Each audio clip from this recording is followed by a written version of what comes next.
Hey, we're live. Welcome to the live stream. Nobody's here yet. Talking to myself, as usual. Welcome to the live stream. Now there's somebody in here. If I had $1 million, probably wouldn't be doing this. I'd probably be out, doing something else. I'd also pay people to work on my cars if I had that much money. I wouldn't do it. Why? Why? I mean, I might be involved, but I wouldn't be doing most of the work. Probably wouldn't live in this house, but that's besides the point. I don't. The name of the stream tonight came from that song. Somehow was in my head, and I'm not sure how. I haven't heard it in years, so just popped up. So that became the name of the stream tonight. What up, Dale? I don't remember who sang that. Huh. Have to look that up. I'd be happy with 50K too right now, Cooler. How you doing, Chris? I'm tired. I don't know why. I didn't do anything all day. I just went to work, did some drawings. About 9 hours there. Came home, vacuumed the house to get the dog hair up. That'll last for, like a day. Oh, broke a tooth. How you keep breaking teeth? How you break a tooth? Did you punch yourself in the face? What? Drop a tool on it? Bite down on something way too hard? My nose is itching. Oh.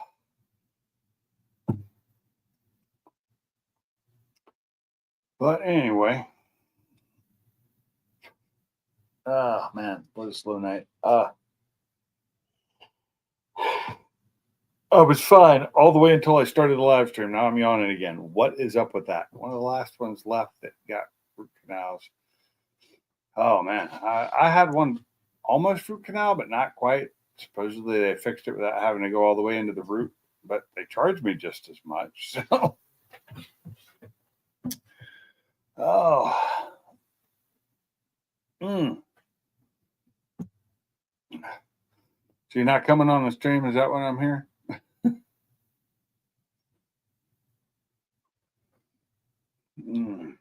People will wander in here eventually. If they don't, you just get to listen to me meander about nothing for, a little while. I haven't done anything on the cars since the last live stream. Not a damn thing. I haven't even yet. I was supposed to work on it this weekend. Didn't happen. I ended up going to, so I went to a car show on Saturday. Was there for a couple hours. And then on Sunday, I went to a Cars and Coffee in the morning. And then I went to a cruising in the evening. So I pretty much filled my weekend with cars, looking at cars that weren't mine. So that kind of took up all my weekend. But that Sunday thing, I found out they do that every Sunday if it's nice. And the Cars and Coffee, it's not super close, but it's not that far. It's only like half an hour or so. They do that every third Sunday of the month. Which, yeah, I might have to do that one again. It's a nice little coffee shop. Good coffee. But I am sitting here with a lot of pain. My back is killing me for some reason. And I don't know why. I haven't done anything today. Like, seriously. Just started hurting again this morning, or this afternoon at work. Just started hurting. Never know why.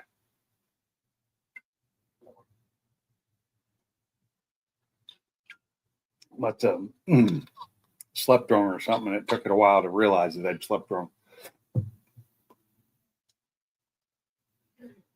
Oh, so what up, Daniel Barry? How's it going? I was hoping I'd get some people in here tonight so we could have something to talk about other than me telling you what I didn't get done this week, which was nothing on my cars. I didn't do that. So Job and work, come home, watch some TV, go to bed. I'm even behind a little bit behind on the TV show I need to catch up on with my wife. Haven't watched The Last of Us for this week. So I got to get that one watched. Tomorrow I'll be going to work normal time, but then about an hour later I'm going to be leaving to go up to Decatur for class all day. So I'll be in class all day tomorrow, learning about Allen Bradley drives. Hopefully some interesting information, something to keep me from falling asleep. Oh, dang it. Oh, now let's try this new little feature here. Let's see how this works. They added another new thing. I guess they keep adding things because they're trying to justify their inflated price that they've brought this up to. So that little box that just opened up there is a chat window on the screen. So when people chat, it'll show up there. Not the PLCs, the drives, like motor drives, VFDs, variable frequency drives. Wouldn't mind doing a PLC class either because it's been so long since I've actually used them, and I've never really used Allen Bradley's. I'm used to others. Yeah, see, there's a little. So on my TV now, I am seeing the chat over top of the chat. It's not real smart. Did they give you a way to move it? They did not give you a way to move it. At least not that I know of. Let's see. Nope, no way to move it. So they put this thing, they give you this option to show the comments on stage, but there's no way to move it to a different area. Because like on my TV, that's where the comments show up anyway. I mean, I guess I could turn them off. It's YouTube, but I could just turn that off and it goes away. That's the new thing today. They're trying to justify, I guess the almost doubling of the price. It didn't quite double. I looked it up. I did the math. It's not quite double. But today I went and did a cancellation on mine so that I wouldn't pay for it again in July. And they're like, oh, how can we keep you as a customer? We can give you 40-some% off, which makes the price exactly the same as what I'm paying now. So, will I keep it? I don't know. Probably not.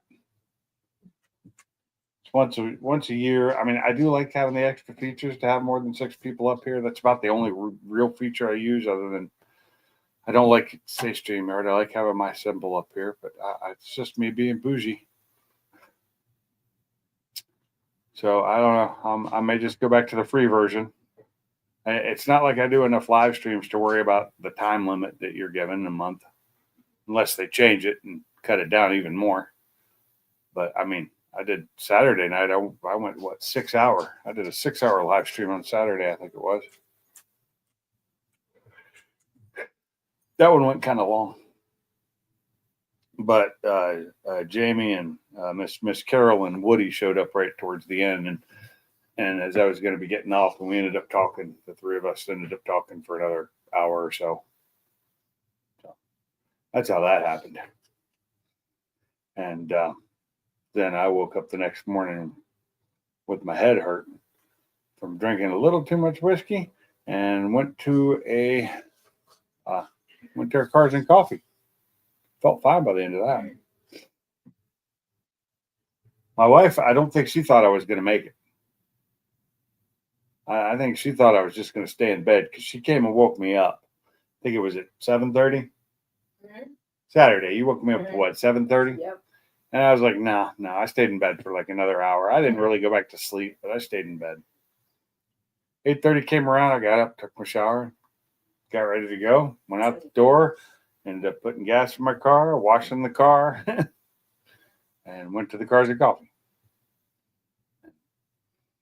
It was pretty nice little drive, Not too far, but and a long enough drive to where you can enjoy yourself and just cruise and listen to music. Or I was actually listening to music that morning.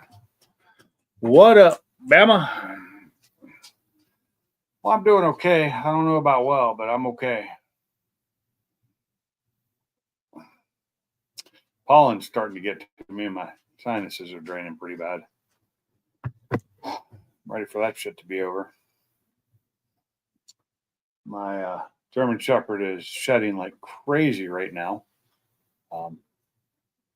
That is so weird. That's what, every time that I'm in here and I'm running my live stream, and my wife, when she turns the TV on in that room, and it's not even on Wi-Fi, that TV's wired. At least it was. It may not be now.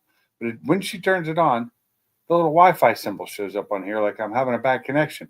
But then after a few minutes, it goes away.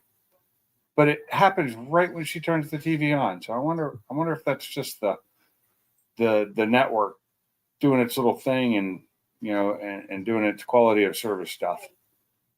Must be. Because it's like I lose a little bit of a connection and then it comes right back after it establishes the connection with the TV in there. So I find that odd. Oh, no, there it goes again.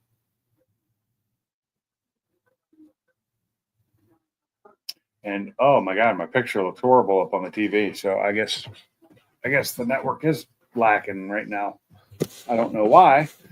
Nothing changed. Why did the Wi-Fi decide to all of a sudden go eh?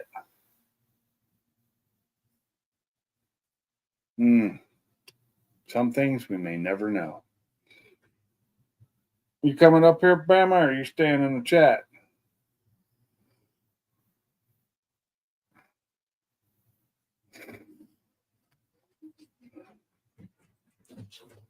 Don't you come out here and start bothering me. Either of you.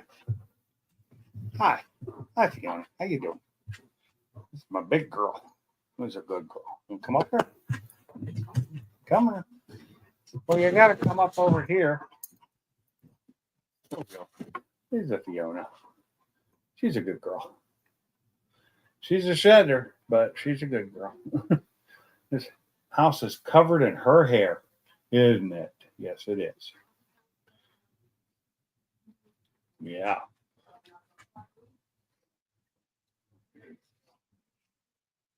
She's a 4-year-old, I'm pretty sure she's 4. She's 4 and she's 3. She's just a little girl, about 85 pounds. But she's going to get de-shedded on Friday. McLean SXL. Hey, welcome to the live stream. Mr. Mach 1. You saw me in traffic in the blue Mustang or my wife in her pink and silver Mustang? And I'm guessing you're in the Muscle Shoals area.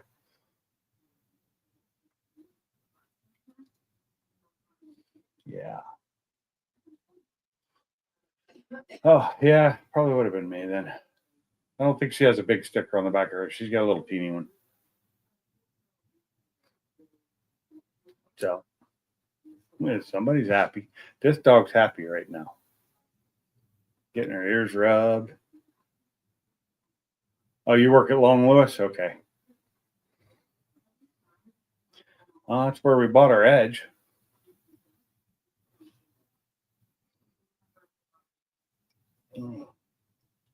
So was I driving like an asshole when you saw me? I mean, wouldn't be unusual. What's up, Justin?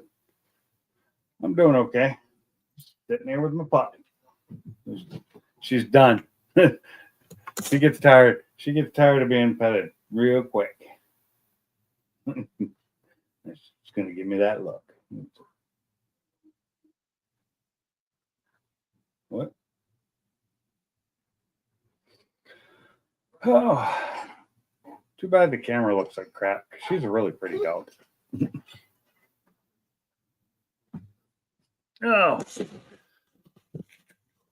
Anyway. LS3 swap is 350Z, and yeah, they are good people. They're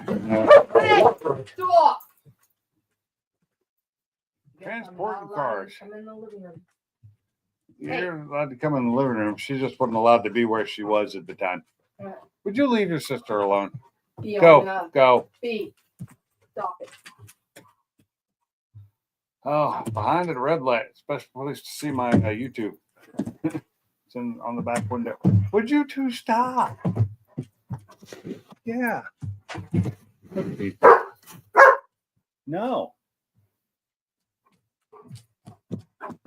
I thought Mom was going to let you out, but I guess. Let him out. Stop barking. Just leave it alone. Don't lock it. Okay, go get her. Okay. There we go. Saw the car and all the stickers of the tracks. I was intrigued. Yeah, it's all tracks from Washington and Oregon. Every one of those tracks is from the state of Washington and Oregon. You had Oregon Raceway Park, Portland International Raceway, the Ridge, ORP. I said that one first. ORP, Oregon Raceway Park. The Ridge, Pacific Raceways, Mary Hill Loops. I think that was all of them. And yes, that car has done every one of those. My Focus has done 60% of those, or maybe 70% of those. But neither of them are track ready right now. The Focus is broken, and the Mustang's just not trackable anymore right now until I figure out some issues with it. I may actually have to go back to the two-piece drive shaft.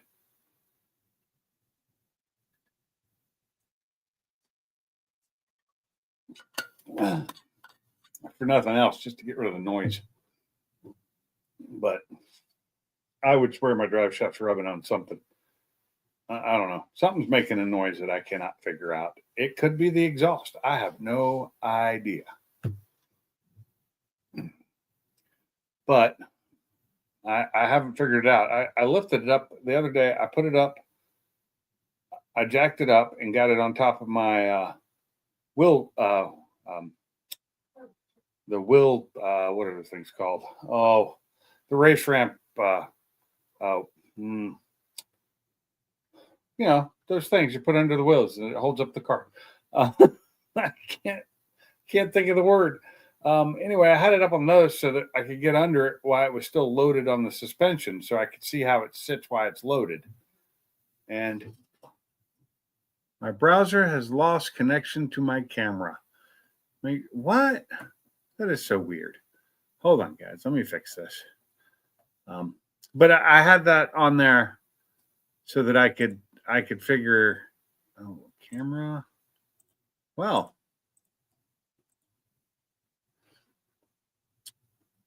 my camera has decided to stop working, is what it seems like. Not sure why. There we go. Anyway, awesome to see in the area, man. Keep it up. I'll tune in for support. I'm grilling right now, so I'll be back. Okay, yeah, that's no problem. It's a good time to be grilling. I already had my dinner, but I had it loaded on the suspension so I could see how everything was sitting while it's on the ground. And I couldn't find it hitting anything. I couldn't find anything that could move enough, although it makes more noise when I do a right-hand turn than anything else. So I'm wondering if when I'm doing the right-hand turn, the engine shifts. It may be moving more than it should be because I think I may need new engine mounts. Strange to say. I mean, the car's only got 33,000 miles on it, but I think the engine mounts may be a little worn out. I'm not sure. They don't look good, so that may be what it is. And maybe it's shifting the exhaust enough when I'm doing a right-hand turn that it's rubbing, or maybe the drive shaft is shifting enough with the rear end turn. With the rear end maybe moves a little bit and it rubs up against something. I don't know, because I can only look at it. I guess maybe I need to get a camera under there or something. Try and get my GoPro, but I don't know where I'd hook it up to see the front. I know where to do it for the back, but to see up front where I need to see, I'd need light because it's dark under there. I don't know where to put one that would see what I need to see. Have to figure that. Would be nice to figure it out, though. Tired of guessing. and not knowing what it is. Because if it's something serious, I want to get it fixed. If it's nothing, just some noise, I'm fine with it. But I need to know. Maybe get somebody else in the car that knows something more than I do. Get them in there to feel it and see it and hear it. I turn the air conditioner and the fan off, and I turn the music or whatever I'm listening to off, so I can listen to the car and try and figure out where the sound's coming from, and just can't pinpoint it. I have no idea. Could be coming from the rear for all I know, even though I think it's coming from right down there, right in the wheel well next to me. It's where I think it's coming from is right underneath the passenger wheel well. It's where it sounds like it's coming from.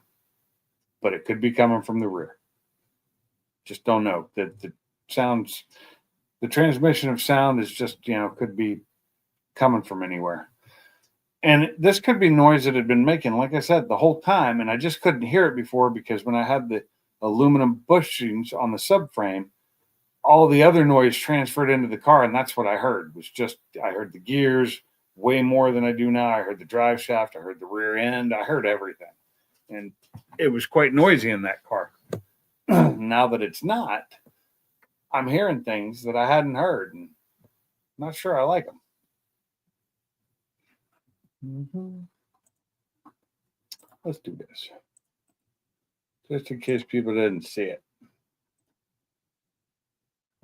There we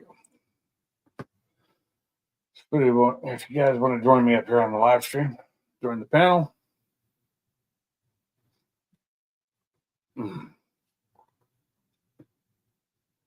But yeah, it's driving me nuts. And tomorrow I'm going to be driving to Decatur. So it'll be the longest drive it's been on. It's not even that long. It's like, depends on traffic.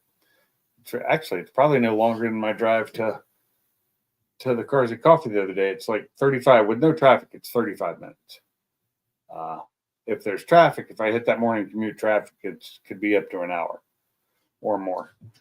But I'm hoping I won't hit that traffic. And the heavy traffic is usually after where I'm going. So I don't have to worry about that. I don't have to go much further than like where Nucor is, just past Nucor Steel. And I'm right there. So not too bad. And none of you know where that is, but unless you live in the area, then you might.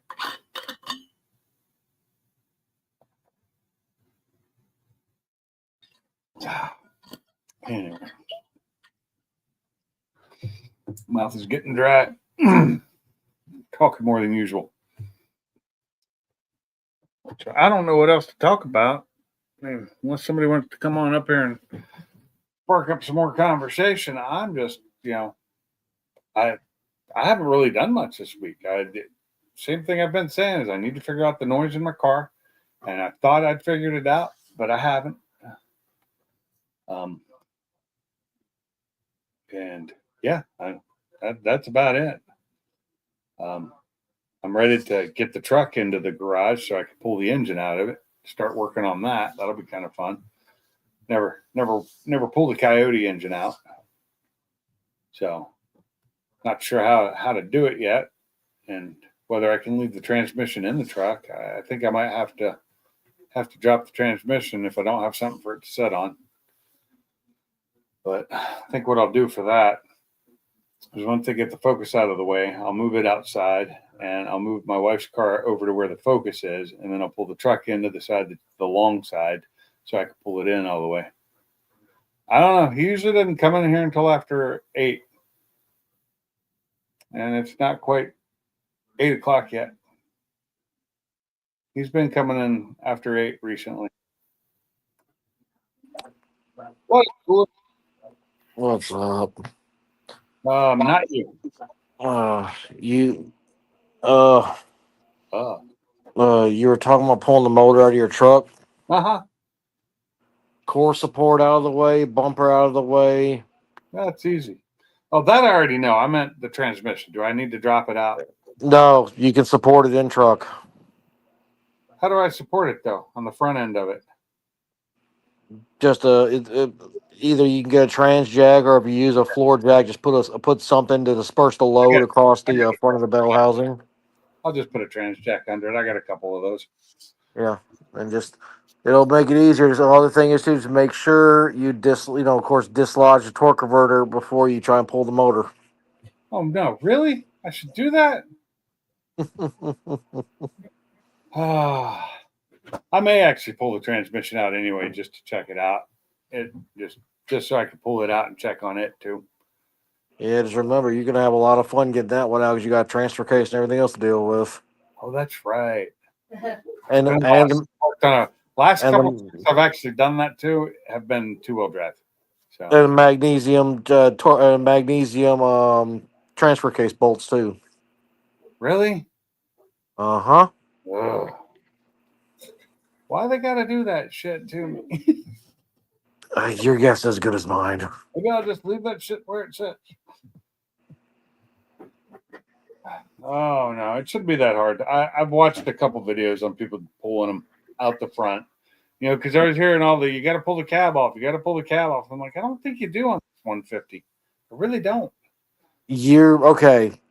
You don't have to, but from a technician dealership standpoint, it is so much easier and faster to pull the cab. Like literally, you can undo everything you need to in an hour and a half, have the cab off, and then you got easy access to everything to pull the engine out. And if I had a lift, I'd do that in a heartbeat.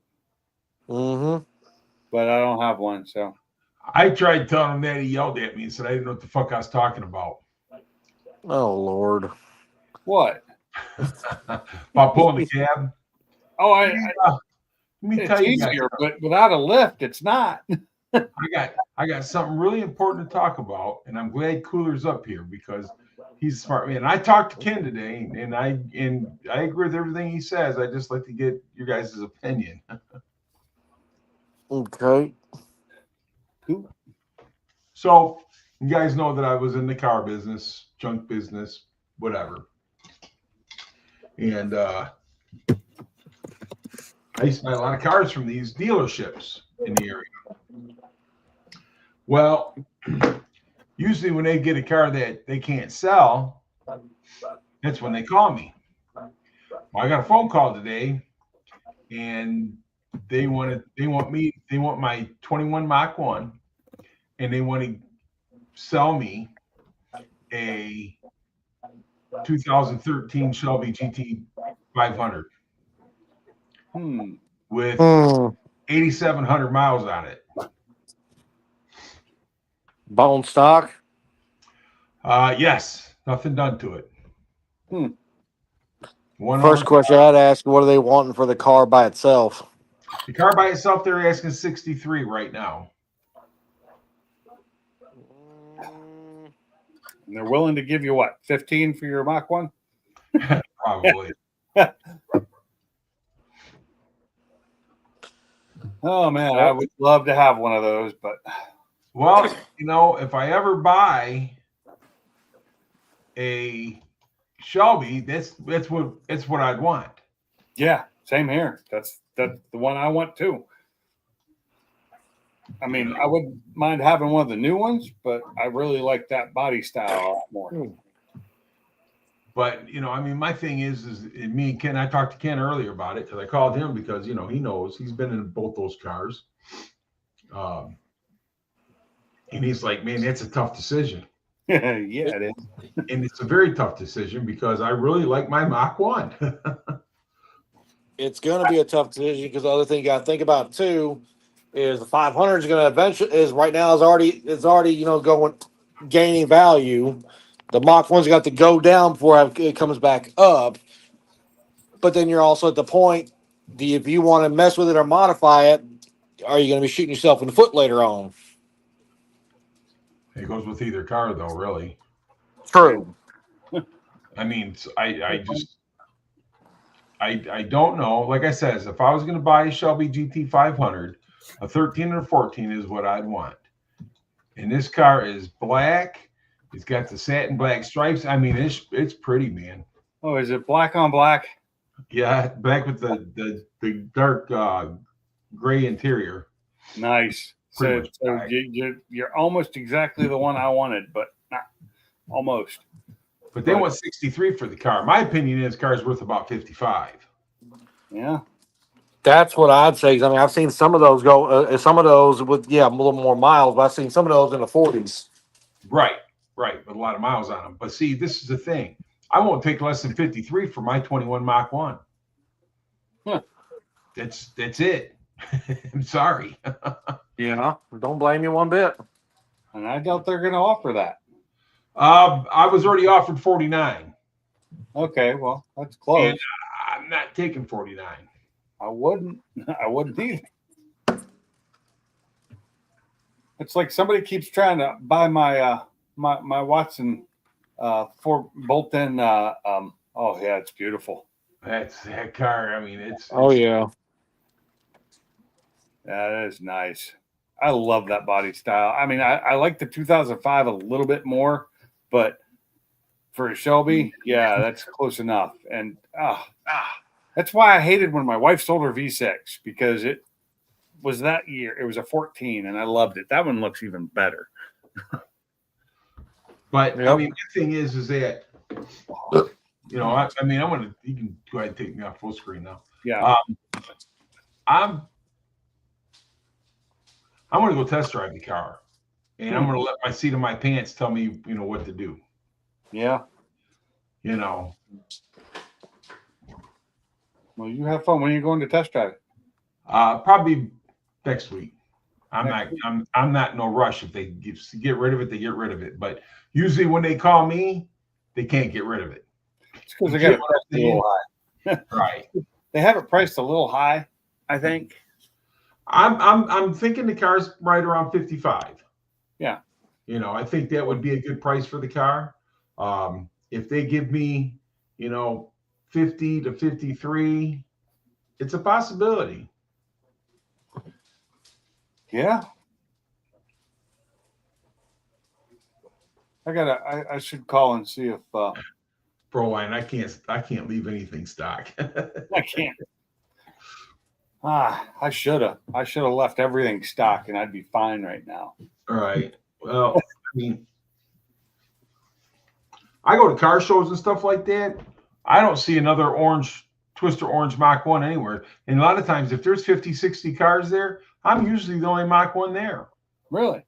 We had you saw my thumbnail today? Yeah, I seen it. Yeah. There's a Mach 1. It was fighter jet gray. Right. You see a lot of them, you know. Yeah, and I love that color though. I do love that color. You don't see a lot of Twister orange. You don't see a lot of the orange, but that was a friend of RJ's. Showed up with them, and then that's his wife's car in that thumbnail. So, Cooler, what do you think, buddy? I also have a bit of a soft spot for the 500 cars. You have to excuse me. I'm in a lot of pain right now, but I apologize. oh no, you're good. From a standpoint of, like I said, from value, the Shelby's at its point where it's gonna start going up soon. Right. Depending on how much you want to drive it, it's a double-edged sword. If you don't drive it a lot, the value's really going to go up. If you do drive it some, it's probably going to stay about the same. Well, let me tell you this. My 70 has got 80,000 miles on it. Yeah. And I've had that car I've been driving that car since 85, but I've had it since 78. Yeah. Low mileage car. So that tells you, you know. You put your mileage on your truck, right? Yes. Here's the one thing. Are you wanting to play with it or just enjoy it? Oh, I'd never do nothing to it. I'd leave it stock. I'd do it in a heartbeat then. You know. Because you're going to have a limited production run car. But I'm going to tell you, though, and you know, I've drove the GT500s, the 14s before, the 13s. But I'm going to tell you right now, they don't handle like that 21 Mach 1. They don't, but it's a Shelby. I get it, and there's a ton of them at every show I go to. And they sound good. They Yes. sound really good. But that's what I'm saying. There's more of those cars on the road than you think. And Oh, if you look them up for sale, 13s and 14s, man, there are a million of them out there. Yeah, they're usually out of my price range, but my price range is $5. So Well, and that's my price range too. But the thing of it is, though, is that if I got the Mach 1 and it's paid for. oh yeah, You know what I'm saying? So I mean, that's where I'm at with that. And if I buy this Shelby, then I got to get a little loan, another little payment. if I had a couple $1 million, I'd just buy it and be good. Well, yes, yeah. If I had a couple $1 million, I'd have a bunch of them. Yeah. Hey, exactly what I said earlier. I'd be happy with 50K. You know? If I had Jay Leno's money, I'd have his garage. So a guy just sold a car like mine with the handling pack on it. He got $58,000 for it, and it had 9,000 miles on it. Nice. So how in the world did that happen?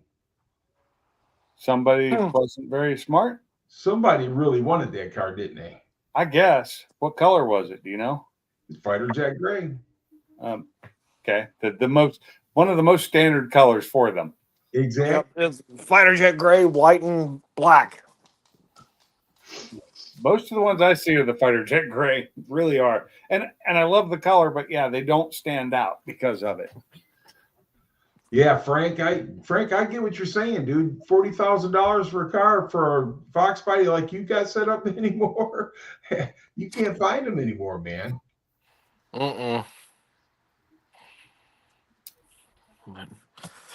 Oh Lord! All right, hey Pinks, I'll be back in a little bit. I gotta make a phone call. All right, buddy. But All I right. mean, the thing about it is we got a Shelby.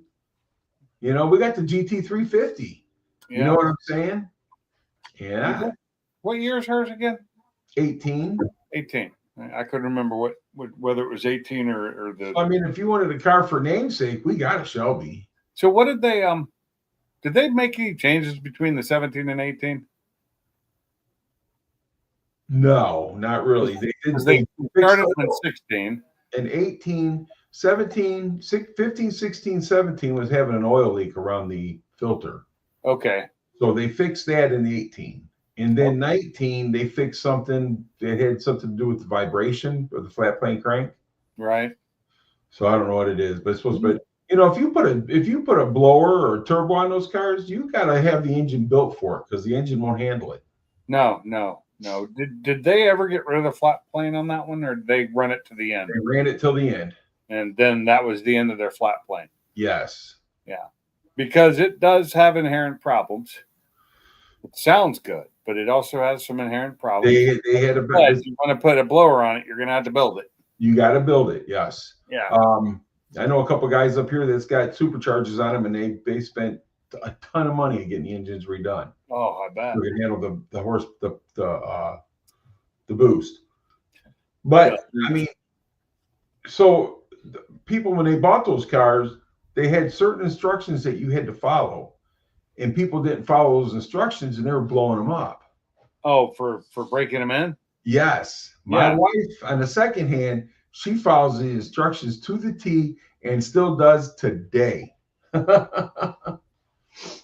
About letting the car warm up to a certain temperature and everything before she drives it. I do that with my car. But I'm just saying, though, with that flat plane crank, Yeah. it's a must. It's a must. Oh, see, I've always done that with the Mustang. For some reason, I've always done that with the Mustang. I do it with my truck. Not so much with the Focus. But I've blown how many engines in Focus now? Like 2 or 3? But I mean, they're talking that like these guys were buying these cars before they even had them broke in. They were trashing them. Yeah. And then they were having engine problems and they couldn't figure out why. And sitting there and hitting them to red line. Oh yeah. Cold revs. Mm-hmm. Yeah, I gotta love that. I did test on the way to work this morning. I was going on the road to my, I was on the road my office is on. I finally tested my 2-step today. Okay. It does work again. I just hooked it up this weekend. I did do something to my car. I hooked that up. Yeah. Just to see. What's up, Mob? You got karma. Days in the morning.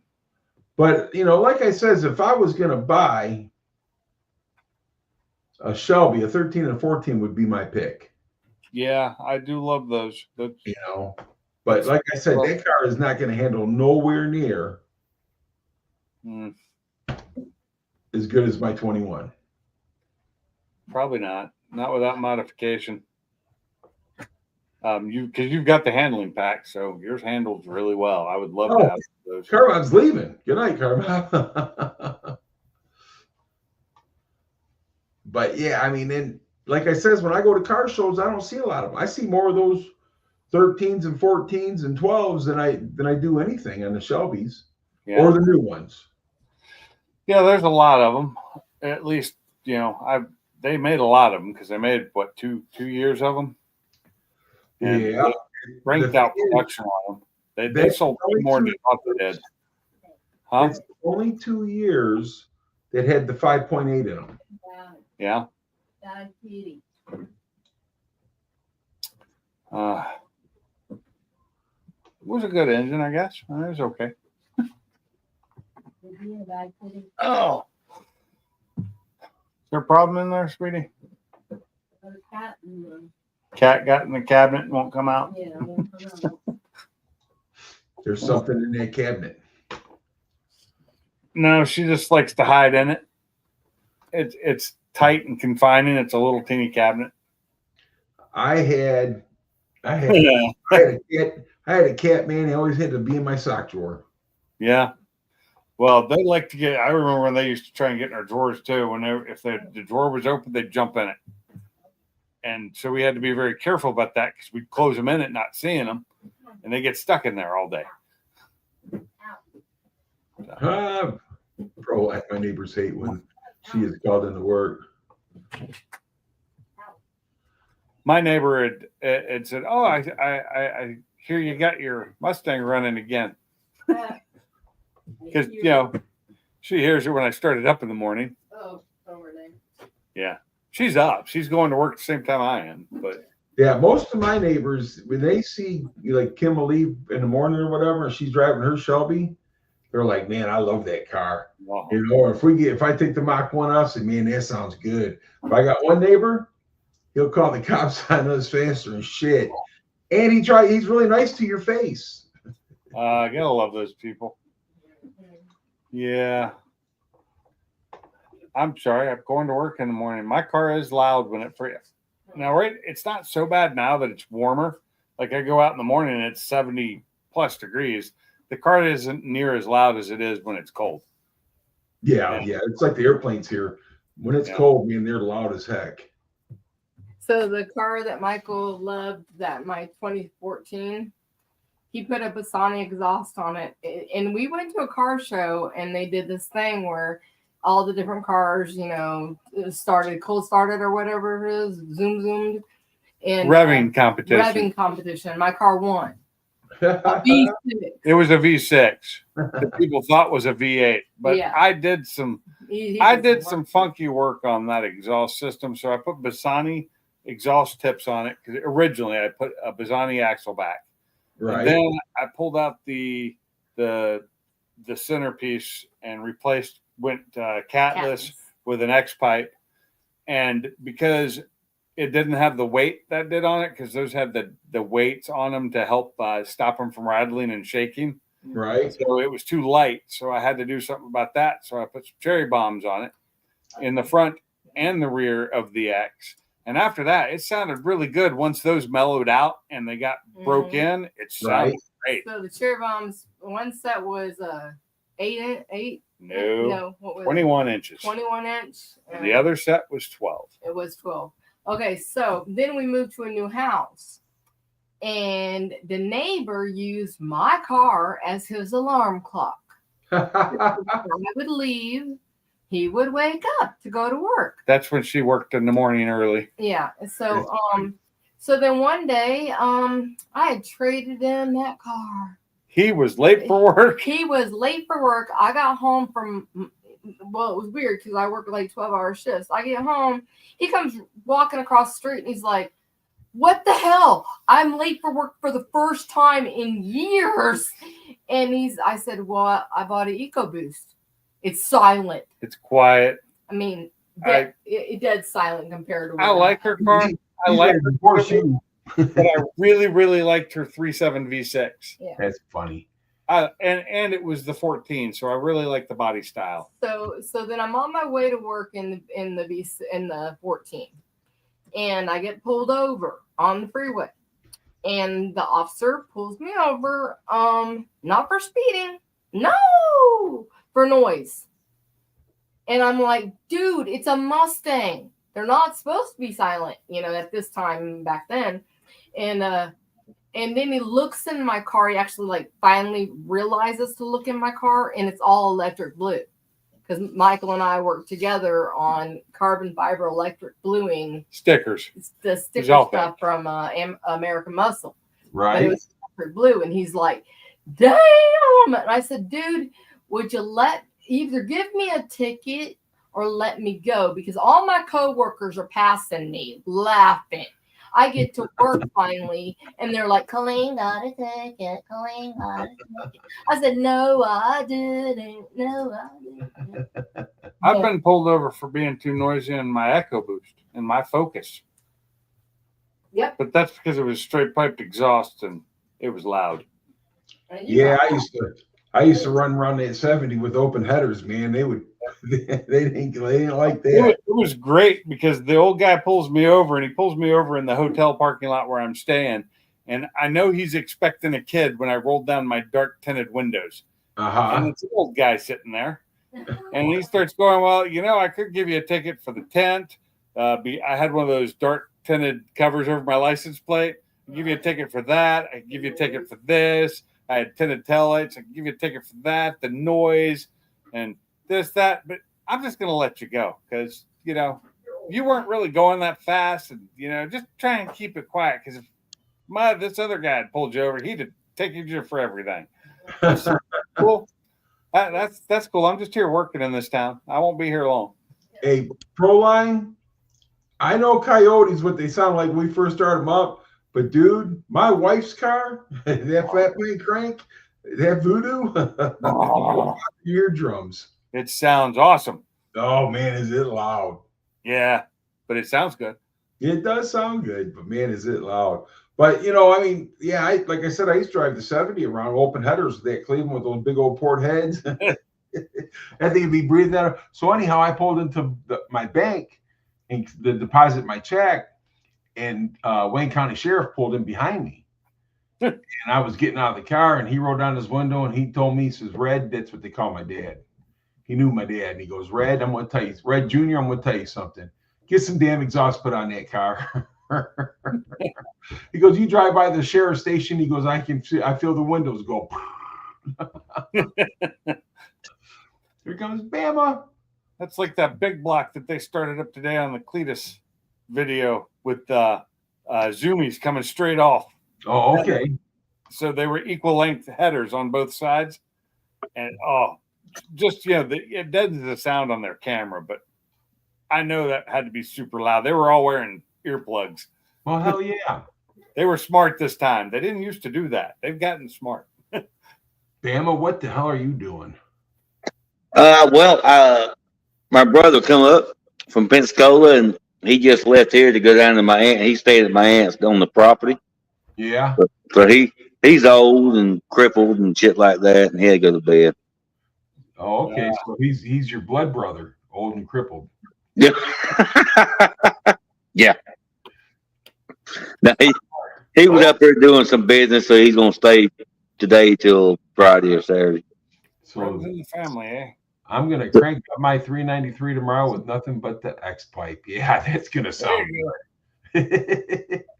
I really, now that I can hear the exhaust more than I could when I had that hard connection of the subframe, the gearing really drowned out a lot of the exhaust noise. Okay. Now I can hear it inside the car. My exhaust sounds weird. Because it just sounds weird because of the wide H on it. Creates a weird pop pop pop pop pop pop sound. Really? Yeah, And I think it's because the H is like 2 feet wide. What kind of sounds it make? Do that again, Pinks. It's a pop, pop, pop sound. Oh, pop, pop, pop. Yeah. That's what Sublime's here is when he's hitting that pipe and those seed pop. Yeah. But out there, when you listen to the back end of it, my God, it sounds so good. For a Coyote, it does not sound like a Coyote engine. I love my exhaust. Ugh. Man, I'm tired. I started doing it as soon as I got on here. Every time. When I put the turn downs on my 68, I wish I wouldn't have done that. I'm gonna change it back. Yeah. Yeah. Because I eat dinner right before I come onto the live stream, and just your body wants to, shut down and process. I was out in the garage messing with the driver's side headlights for the Fairmont, and Did you get all that done, or just? Yeah, I got it pretty much done, but I guess I still got a ton of shit to do. I still got to run all the wires to the fuel pump and everything. I forgot completely about that. Oh, it don't. Well, that was in your video I saw the other day, wasn't it? Yeah, because I wasn't even thinking about it. Just get a monkey down there to crank on the. Put a crank down there and tell them. Yeah. There you go. Some bananas to crank the fuel pump. You'll be good. Yeah. All you got to do is get Salty and buy him some games. He'll do it. Yeah. Salty ain't gonna leave his house. He's listening right now. He'll be popping in here any second. Well, yeah, you have summoned him. Well, actually, that would have been Bama that summoned him because he said his name. Yeah. Well, all you got to do is say anybody can drive a diesel truck, and he'll pop in. Well, pretty much anybody, yeah. They don't even have to speak English. I Yeah, true. have never seen anything that I couldn't drive, but I tell you something right now, I can't fly because I ain't never done it. Yeah. You ever driven a fire truck? I have Yes. driven a fire truck in 1948 in a parade. Did it have baffles in it? Huh? I don't know what it had in it, but all I know is in 1948. Oh, No, the baffle in the tank, because I drove one time when I was in the volunteer fire department. If it don't have baffles, oh, you're fucked. Really? See, look at here he is. Yeah. But yeah, it was a 1948. It had an old diesel engine in it, and man, that thing was hard to steer. Oh, I know what you're talking about, Bama. You're talking about the water tank, the water Yeah. buffaloes. Yeah, you got to have baffles. Because if it don't, it'll push you right through a stop sign. Yeah, without baffles, that water will slosh right up on there and move this thing. Yeah. No, it didn't have no point. It didn't have no water. The new ones all have baffles in them. Well, yeah. Yeah, well, the volunteer fire department had bought one. I forgot what state we got it from, but it was a good deal and it run real good. But it was But- old.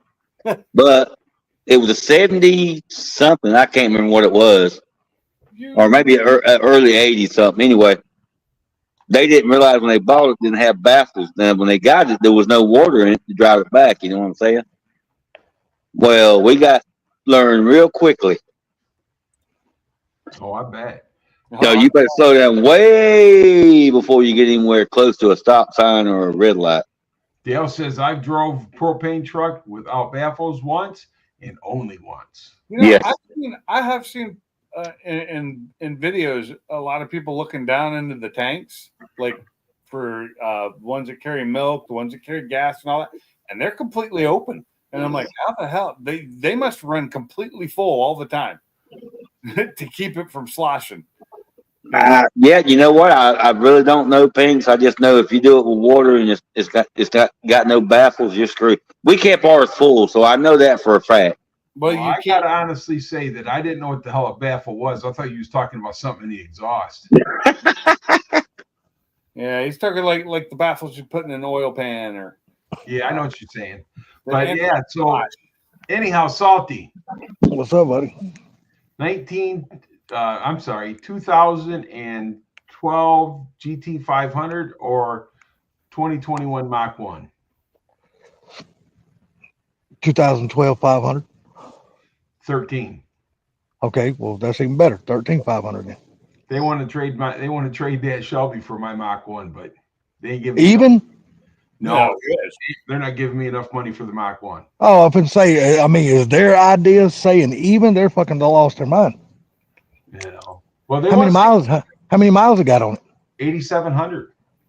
Oh, damn, it's a low mile car then. he slowed down there, Mach 1. Well, I mean, it's a low mile car. I mean, for a 13 to only have 8,700 miles, that's a low mile car. But I really, be honest with you, man, I don't know, man. If I like my Mach 1 because I go to a car show around here, I don't see a lot of them, but I see a lot of those Shelbys. True. The only way I could do that is if I had a way to keep both. Seriously. If I could have both of them, shit, I'd buy that Shelby in a second. But if I had the option, So Gary, what do you think do you think a Shelby is very, very important to you? Well, the 13 and the 14 are the only ones that had the 5.8 in them. So that's what you're banking on right there. Well, that's 662 horsepower or 66 or something like that. So Stock. Yeah, stock. And that's, to me, that's, if you're going to buy a Shelby, those are the ones to buy, the 13s and 14s. Now, write it down. You might as well go ahead and do it then, because you never forget it. But I'm going to tell you something. If I trade that Mach 1 with that car, I'll kick myself in the ass later on. Well, haven't we all, Gary? I've done it too many times, though. Yeah. And get this. That Mach 1's paid for. I don't owe nothing on it except for my insurance payment. That's right. I get the Shelby, I'm gonna owe a little bit on it. Why would you owe anything on it? Because the Shelby's got more of a value than the Mach 1. Those Shelbys sell anywhere from, with low miles on them like that, anywhere from 60,000 to 79,000. Yeah. Damn, I didn't think they were worth that much. I didn't think so either until I looked it up today. Damn. I mean, you can buy them for 40, 50,000, but they got a ton of miles on them. Yeah, I've seen them on Facebook Marketplace for like 87, 90,000. People want like 32,000 for them, 35,000. Right. So I mean, that's the thing of it is, and I'm sitting to agree with Proline. I think I'm going to keep the Mach 1 because I kick myself in the ass every day for selling my 04. Yeah. And the Mach 1 is, like you said, it's that whatever that color orange is. Twister. Yeah. But What color is the Shelby? black on black, man. The worst color in the world. And I love black. It's got the flat black, it's got the satin black stripes and everything. I mean, it's a beautiful car. It is a very beautiful car. You getting ready to show the pictures again? Mm-hmm. Oh, yeah, I missed it. I had to walk inside, Gary. Let me see it. Hold on, let me put it. Let me I'll get full the shit screen off the it. channel. Let me get it off the Let me chat change and put it on. out a square here. We can get real close to green. Now, Yeah, I was walking. just out of curiosity, are they wanting to give you that car and money to boot, or do they want you to give you your car and money to boot? They want me to give money to boot. Oh, no. That wouldn't happen. But see, I get it, man. And I really, to be honest with you, I think this car right here, 55,000 would kill it. Yeah. And I told the guy today that I would have to have at least 53 for the Mach 1. That's beautiful. That front end just. I will say this: is that a manual or automatic car? Oh, they're all manuals. They're all manuals. That's Okay. before the automatic kick. Okay, gotcha. Good looking car. I ain't too much on the rims, but I'm just different. That's just Shelby wheels. But Yeah. the thing about it is, though, man, I mean, That front end is mean looking. Yeah, that damn front end is sinister looking, dude. Yeah, it is. It's Dude. fucking beautiful. The ass end of that car is beautiful too, though. That whole body design, period. That whole body design is pretty. That's good looking car, but the Shelby's mean looking. you don't think that car's mean looking? I think it looks good, but I don't think it's near as mean looking. Yeah, But I'm just saying, dude, that car, I Oh, think that car's beautiful. I love I'm with Pinks. Don't get me wrong. You got a very beautiful Mach 1, it. Love but it that. don't look mean looking. But when you look at the front end of that Shelby, it just looks fucking mean. It looks I'm like it just wants saying. to eat you for lunch. And shit you up. So Gary, so is that a car lot? Wanted somebody trade it in or what? yeah, guy bought it new. and he traded in and got a dark horse. I'll get some more water. Oh, okay. Like I said, I'm sorry. I walked off with my brother, and I didn't know what you said. Now, Right. is that at the dealership that you normally deal with? No. Oh, okay. Because if it was there, then that place would definitely give you 53 for yours. But like Proline, well, yeah, because they know the car. But look, Yeah, Proline, exactly. I kind of agree with them, man. I think the Mach 1 looks better than that. That car is a lot faster. Don't get me wrong, and it's probably worth more money. But still, it ain't gonna handle like that Mach 1. Well, for one, no, because it's got a solid axle. It's going to be lively. It's going to be a driver's car. It ain't going to have all the creature comforts and the smooth going around turns and the bump. And it's not going to take the bumps because of the solid axle like that. They're both all seasoned. But I mean, my thing is that I'm not giving them any money. And I'm not, you know what I'm saying? I mean, if they gave me 53 for my car and took 55 for their car, then I'd work with them. Yeah. I get it. I know what I would do in your situation, but that's just me. Everybody would do something different. Well, and that's just the thing. But you're probably more for that Shelby than you are for the Mach 1. 100%. I'd be all over that damn car. Listen to this. That Mach 1's paid for, man. Yeah. I don't owe nothing on it except for insurance payment each year. There's nothing better than a paid off car or house or whatever. I look at it like this: as long as the dealership is willing to deal, I'm like, look here, if we do this, it's going to be a straight up deal. I'm not giving you a dime, and you ain't giving me a dime. We'll trade even. Simple as that. Well, But if you're expecting me to pay you money, it ain't happening. you show me a dealership that'll do that. Yeah. Well, I know. I get you. Well, it's out of business. Yeah. well, now your personal dealership that you deal with might actually do that because they know you, they know the car and shit like that. Well, these guys is guys that I bought cars from for years. You know. Oh, okay. So you actually do know that dealership. So these guys are like at the point where when they get a car that they can't get rid of, I end up buying the cars, and so I could sell them. You know what I'm saying? Yeah. And this is something I think they've had for a long time, and they can't get a purchaser for it. So they said, "Hey, Gary over from Lee's, he can sell that Mustang." So they called me, but I'm thinking to myself, I don't want that car to sell. If I bought that car, I'm keeping it. You damn right. I wouldn't sell it. Hell no. You know. I mean, look, those cars just don't fall in your lap every day, especially with the low mileage on it like that one, and as well as been taken care of. They just don't fall in people's lap every day. But $63,000, Salty. Well, like I said, I mean, the only way I would do it if the company was to just trade me dead even, and I might have to pay the difference in the tax, tag, and title. And if I had to pay that kind of difference, I would be fine with that. And Ken and I talked about that today, though, too. So I mean, I talked to Ken, because Ken was one of the first people I called. You know. Oh yeah, 100%. I talked to him today too. You know, so I mean that's the thing. So he's one of the first persons that I called. But yeah, the S550, I think it looks meaner, tougher than that Shelby does. I think the Shelby looks meaner, but that's my take on it. It's an opinion. So now if I put my wife's car next to that Shelby, my wife's car I think could make that car look bad. yeah. But that's my opinion. I really like that body style though.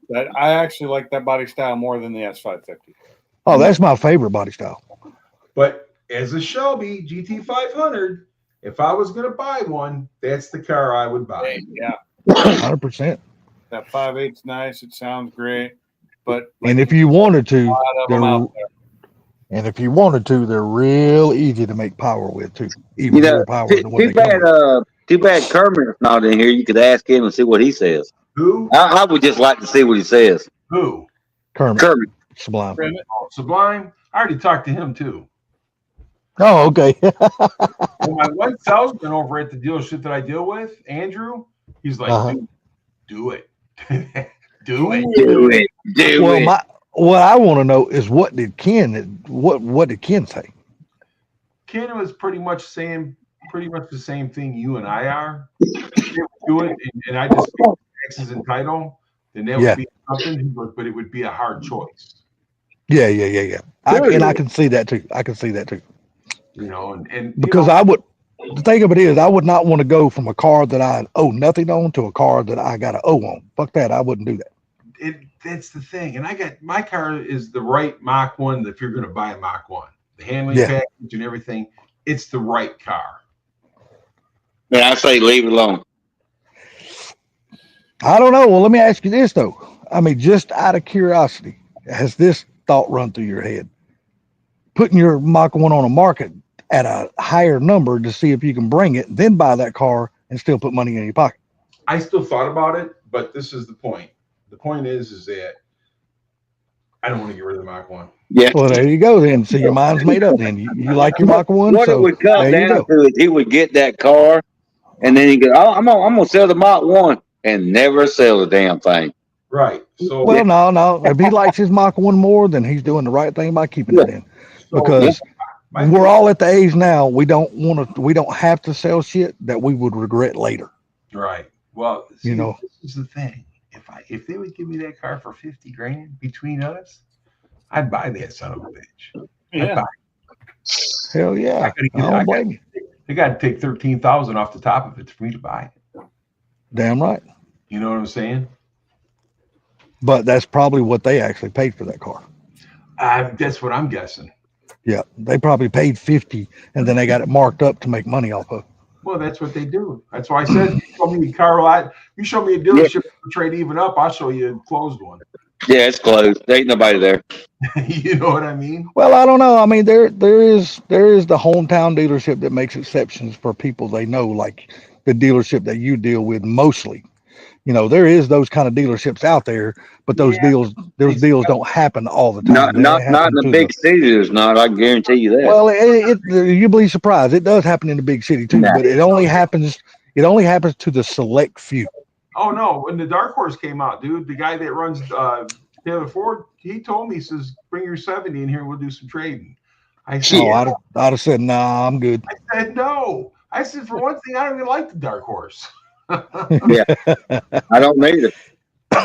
Well, I look at it like this. If you want me to trade my 70 in for a Dark Horse, then how much money you gonna give me to boot? Because I damn sure ain't giving you nothing to boot. He would have to give me $60,000 or $70,000 to boot because I don't. You damn right. Hell Yeah. yeah. That's right.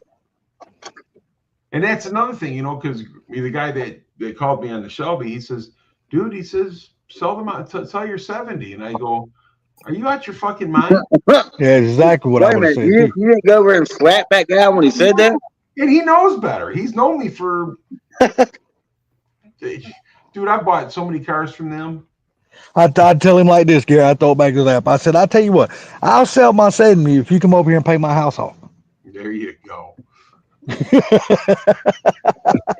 And see what the answer is. I guarantee he's like, well, I can't do that. Well, I ain't selling my 70 then. Sorry. Yeah. But yeah, like I says, man, you know, if I can get there for 50, then, you know, there's a good sit between both Mach 1s with Oh, yeah.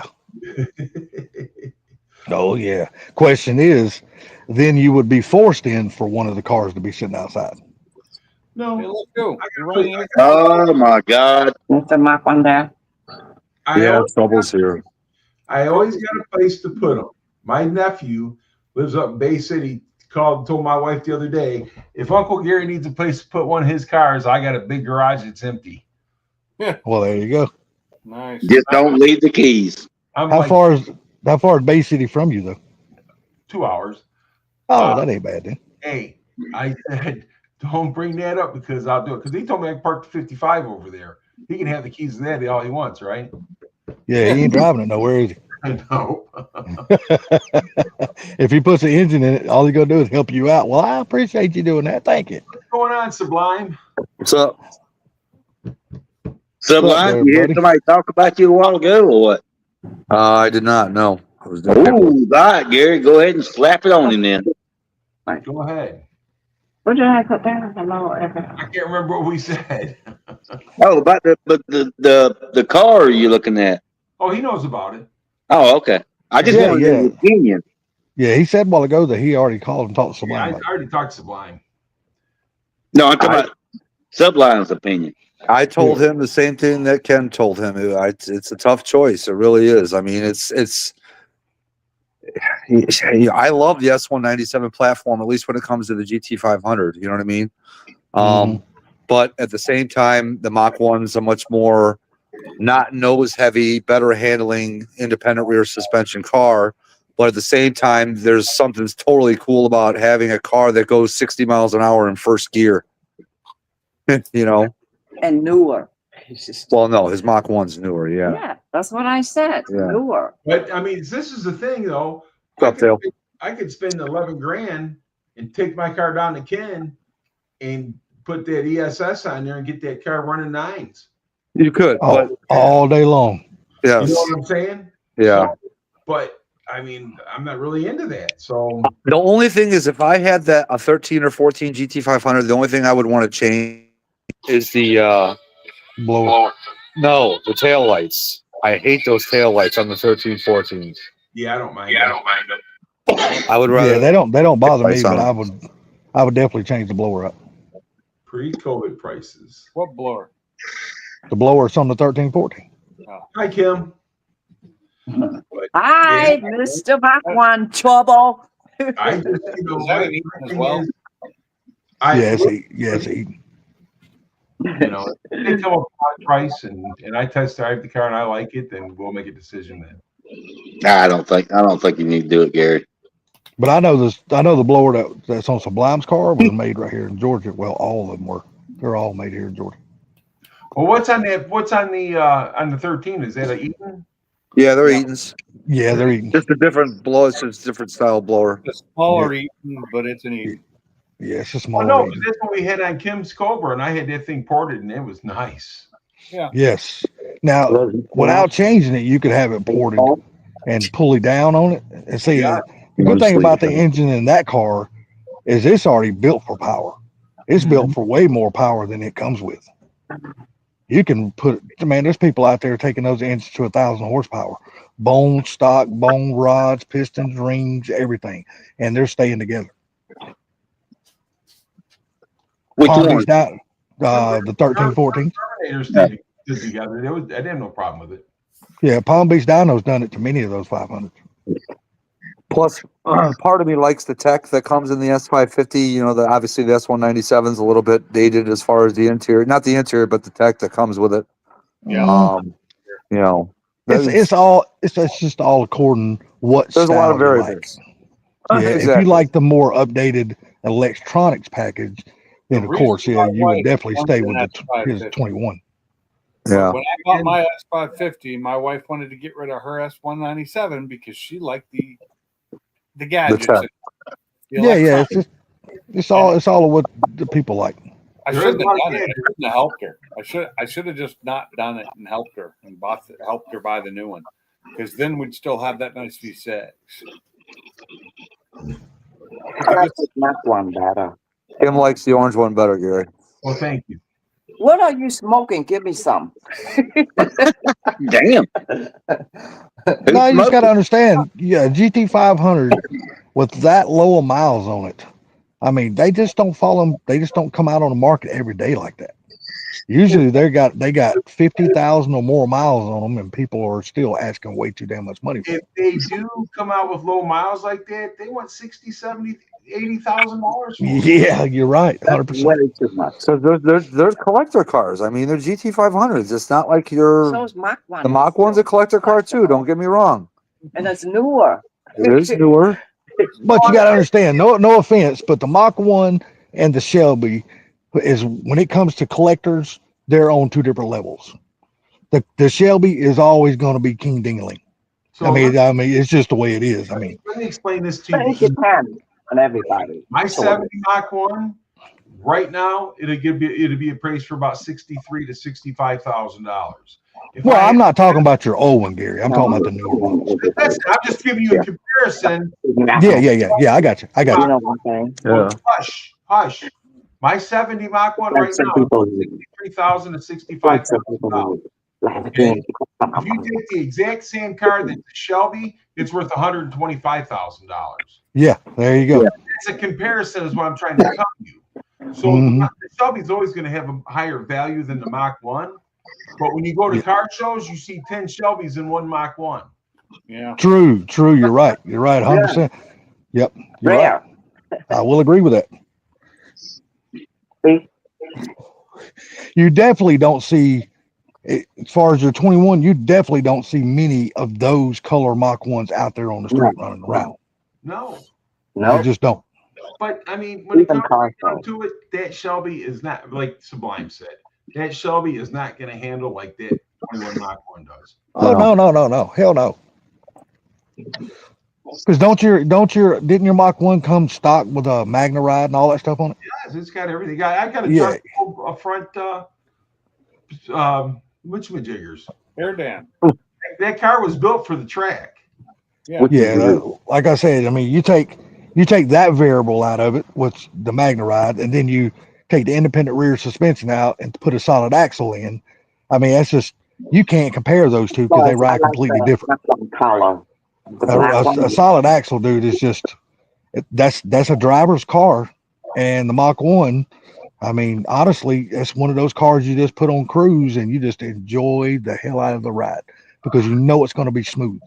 Mach 1 they stand out more than that Shelby. That independent rear Gary? suspension changed everything on the Mustang. I mean, literally, it changed everything for the Mustang. Yeah, it did. Gary, listen to me. The Mach 1, the orange, your car is stand out. If you park next to the Shelby, your car is still stand out. Well, Gary, I got another question to ask you. Now, if that Shelby you're looking at, if that would have been the color of your Mach 1, what would you be thinking then? Eh, To be honest with you, I wouldn't have an orange Shelby. It'd have to be black. Oh, really? Yeah. Really, my question is, if it would have come out with a factory orange, how many of those would you think it would have been on the road? That would have been like one of those rare colors, like your Mach 1 is. It would have been one of those rare colors. It's like I says, you don't see. There's a Mustang group, a Mach 1 group that I'm in on Facebook. There's one other Twister orange one there. One other. Yeah. Really? it's very rare color. I bet there's an ass load of them silver ones on there, though, aren't they? Oh, those gray ones? Oh my god. Yeah, One of them. they're fucking everywhere. Speaking of, the time is the fighter jet gray. where's that thumbnail from? Thanks. Which one? The picture that you have on the thumbnail of this. That's from Sunday at Cars and Coffee with RJ. Oh, whose Mach 1 was in that picture? A friend of his. I don't remember his name. Oh, okay. And it was fighter gray. Yeah, exactly. Yeah. Well, something tells me when Gary drives that Shelby, if he does take it for a test drive, he's going to like the rawness of it. You know what I The mean? noise. No, Oh, yeah, not the just that noise. raw power is going to be something different. Not just the power, just that live axle part of it. You know what I mean? They drive Mhm. different. Are they way Kind the of same? takes you back to your, I'm not going to say your roots, but, back to the, Yeah, but are they weigh the same, Gary? Back to the good old days. yeah, I would say the S550 is probably a heavier car. It is. yeah. See, It is. that's why I like Mach 1. No, he said his Mach 1's heavier. Oh, is it? Yeah. Oh, really? They're probably not that far off though, because that motor in that S190 in that Shelby is heavy. Yeah, I thought the Mach 1 is lighter. No, every year that these cars have advanced with safety, they've gotten heavier due to safety reasons. Yeah, That well, and that more damn 5.8 is a electronics. heavy motor. They're putting more metal in the doors, their airbags, Come on. just the way they're built. Like, it's like if you look at just for comparison, my Focus is the Mark III Focus, the one I have, the ST, compared to the Mark I Focus, is what, 800 pounds heavier? Hey, I gotta make a quick phone call to an employee. I'll call you. I'll be right back in. All right, so this right here, the 2013 Shelby, the curb weight is 3,850 pounds to 3,969 pounds. They're about the same. Damn, I didn't think it was that heavy. Holy And I shit. think the Mach 1's right around about 42. Oh, is it? I think. Damn, Mine's is it 37. really that heavy? Hang on. So mine's 3750, and that's a 16 Mustang GT. 21. You've also got that Gen 3 Coyote. They're a little heavier because of the extra stuff they put in them. My question is the 13 or 14. The curb weight on the 21 is 3,868. What? We got an echo for some reason. Sublime's echo. I'm echoing? Yeah. Yes. Wait, still now? Yeah, really bad. What the hell? You got to cut everything off. Come back. All right, you got it now. Whatever you did, you got it. He got Now you out, got it. jumped out. Yeah. So Now, what was that number again, Gary? I couldn't hear it because of the echo. the Shelby is 3850 and the Mach 1 is 3868. Oh, goddamn. Close. Damn, 18 pounds? Well, but also I think that's a convertible. I think it's 3969 for the Shelby. The convertibles are usually heavier. Yes. Yes. Are we good on the echo? Yeah. Yeah. My question is about the Bama Shelby, fault. since I don't know, so I have to ask. That 5.8 in the Shelby, is it aluminum or not? Yes. Don't get me lying to you. Isn't it? 'Cause I can't remember. I don't know if that engine is aluminum or not. That's why The I'm heads asking. on it, I think, are, but I don't know about the engine block. Yes, that's why I was curious. I just didn't know if the block is aluminum. I believe or it not. is. I believe it is. I honestly I don't know, but I think I've heard that it was. Yeah, I believe it is. But that I'm gonna tell you that 5.8 is a hell of an engine. Yeah. Yes, it is. Yes, it is. It's a monster.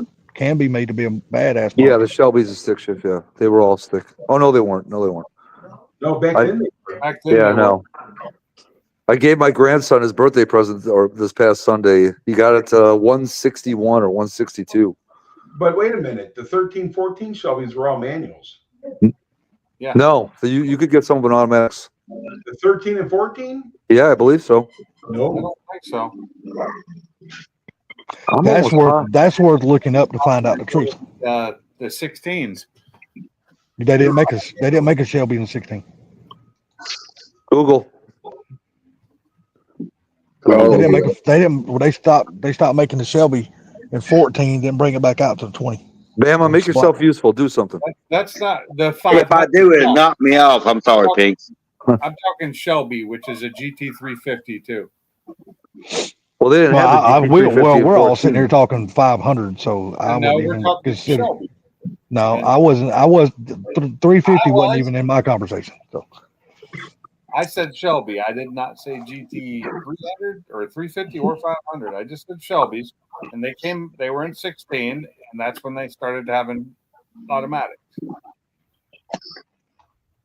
But I was pretty sure that all the 13, 14s were sticks, but I could be wrong. yeah, I'm only concerned about the 13, 14. I'm like Sublime. I thought I remember seeing some online as automatics. I could be totally wrong, but I thought I remember seeing some online automatic for sale.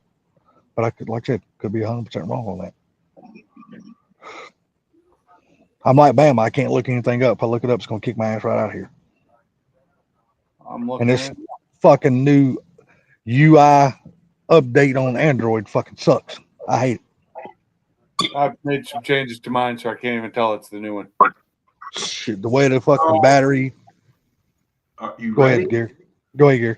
They came with a Tremec TR660 high torque capacity 6-speed manual transmission. Okay, so they didn't come with no autos in. Okay. I could have Same swore I remember seeing a convertible I that don't had think automatics, but I could be wrong. all those cars when they came from SVT, they were all manuals. Yep. Ford made the last of its kind under the hood 5.8 liter V8 pumping out 662. You were right, 662 horsepower. It is mated to a 6-speed only manual gearbox. Did anybody look up to see if that 5.8 was aluminum? Hey, Snowy. Yep, that's a good looking dog. I don't care what. didn't say on this what I'm looking at, but that's a good looking German ski. Shepsky. Shepsky. German Shepsky. Shepsky. She's a pain in the ass. Chicken eating pain in the ass. Yeah, he says that, but I guarantee you, when he cuts the phone off, he loves that little son of a bitch. No, no, no, no. No, he doesn't. I bet he don't. I bet he's just like when he's off the phone is when he's on the phone. Uh-huh. That dog. Yeah. Look at that. How could you not love that dog right there? Come on, I man. think he loves the dog, but I think he don't have the patience for that dog.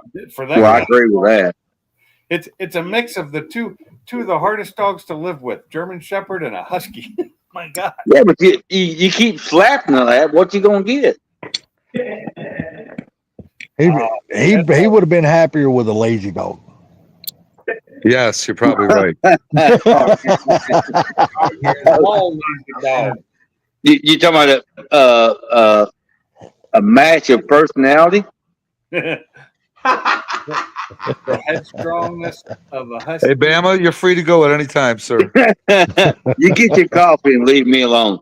That's such a Dude, good that's actually dog. what I need to make me is a cup of coffee. Are That you sounds bringing- good right now. Are you bringing that dog down to Fort Takeover? No. Hell I bet that's a hard no.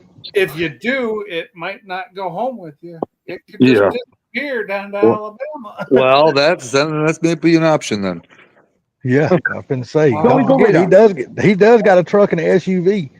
Go He lay can't get Kim to drive one or the other. It's like, This here, you dog ain't drive this driving in damn that freaking SUV. Shelby. I can tell you that. Freaking she Yeah. sheds way too much. Yeah, I bet she ain't Completely riding that bald. Corvette either. that's the edge for the dog. How old is the dog now? How old? Yeah. 10 months. Well, you're screwed if you don't. You done waited too long to train it.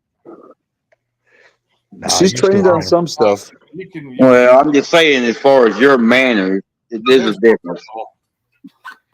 You can still train her. The shepherd part of it will always be trainable. Well, that's true, but I'm saying from what Sublime wants the dog to behave is a difference. Yeah. The only way he could have solved that was get a grown dog instead of a puppy. The husky part of it always fight. Always. The husky part will always fight you and be obstinate. Sure. Sure. Look at that I mean, I agree with that. But when you get a puppy, you train that dog. That dog knows your personality. That dog is not going to turn on your personality. I'm just telling you. Well, this is the thing. You know, you get a dog like that, you got a lot of energy, and he doesn't have the room for that dog to run and burn any energy. Yeah, That's true. I agree with that. He gets inside the 100% house, agree with that, Gary. he's still on fire, man. Look at that speed to it. That dog would That be dog totally needs different if it had a 88 damn, if it in had a big Alabama. fenced-in yard where he could get out there and run and burn some of that damn energy off. That dog would be a whole different kind of dog. Yeah, that's I what think I if do you with my took that dogs. dog to a dog park and let that dog run free in the dog park right there. That dog, that dog would. By the time he'd get home, though, he'd be from sleeping. He'd be wide awake again. Look at those eyes. Yeah, you're probably right, Gary. That dog has such pretty eyes.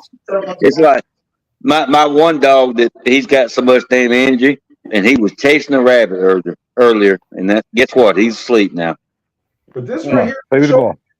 that dog cannot sit still. No. That dog cannot sit still. Hey, You know, the Gary, good thing he brings the ball back to you. He's like, all right, throw it again, do something. Yeah, dude, I could throw this thing for the next 2 hours and she'll keep freaking chasing it. Yeah. I'm gonna show you these. So we buy these at I think we get them from Sam's Club or wherever. You can't see what I'm showing because I got you full screen. So we buy these things right here. They're called Benny Bones, but these come in a couple of flavors. These are great for Huskies and German Shepherds. They love them, and they're great for chewing on. So Dude, she would probably eat that thing. nope, I have a German Shepherd and a Husky, and they don't eat them. So Yeah. they do eventually, and once these nubs are gone, you throw them away. Mm. Snowy, go lay down. But we got these, like the last ones I bought, I think I got on sale for like $4 a piece or something. Come on, go lay down. And so they were pretty good, but they love them. They got like bacon flavored and peanut butter flavored. So, anyways, back to that car, that Shelby. The one thing that blows my mind about those Shelbys is that they only came with 285s in the rear as far as tire size. Well, that's easily fixed. Oh, I know, Yeah. I know. Put some But you bigger have to tires change the wheels though too. Yeah, I mean, that's what's on like the performance pack of the S550 and the 16 came with 275s on the rear. I have 285s on mine, but they changed tires. I had 285 on mine. I got 255s on the front, and those need to be replaced because they're the original Pirelli P0s that are worn all the hell on the edges, both inside and out. Front. I got 325s or 315s on my car. 315s. 315s are what I normally run in the back with the drag radials and the drag wheels. So I have 3 sets of 315s. What's up, Fortec? What's up, Fortec? How you doing, buddy? Gary's contemplating it. Nah. Oh yeah, it's definitely going through his head. There's no doubt in my mind about that one. Yeah. My wife's pleasing. He's definitely got the wheels turning in his head. The problem is they want my Mach 1. That's Yeah, because Gary, they know Tim said- they can make really good money off that car. Tim said your bank is overflowing, so just go ahead and buy the Shelby and keep the Mach 1. There you go. well, if that was truth, I'd done already went and bought that Shelby. Yeah. Gary, I think Gary needs a shop. No, Gary needs money. Yeah. What? Don't we all? Gary's like, I just need this fucking Fairmont done. That too. That too. He's I've been working on this motherfucker a long time. I just want it done. And then the Chevy. Ford Tech, they want my Mach 1, and I don't want to give the Mach 1 up. And Proline, yeah, I've had 325s on my car. It's nice having them on there. I would There's love 325s on mine. I don't have the wheels that'll fit them though. I thought I had 325s on mine. No, yours are 315s. I want 325s, but then I'd have to buy new wheels with the different back spacing on them.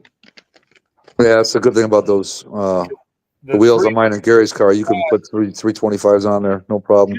But- My car got 315s. Yeah, 315s would be about on an S550 about all the fits without having them stick way out. My wife's Ford Tech Life said hell no. Oh, about the car? But the Mach and me giving the Mach 1 up for it. Well, guys, we got to go. Enjoy. All right, there's Bama. You have a good night there, buddy. Later, gentlemen. Later, Bama. He's got to get up early. Yeah. I'm talking about Ford Tech. That car is that's my baby. Come on up here on the panel there, Fortec. Don't give me that look, dog. I'm not freaking doing it, all right? No, shut up and go lay down. Dog, do us all a favor. Give him that look.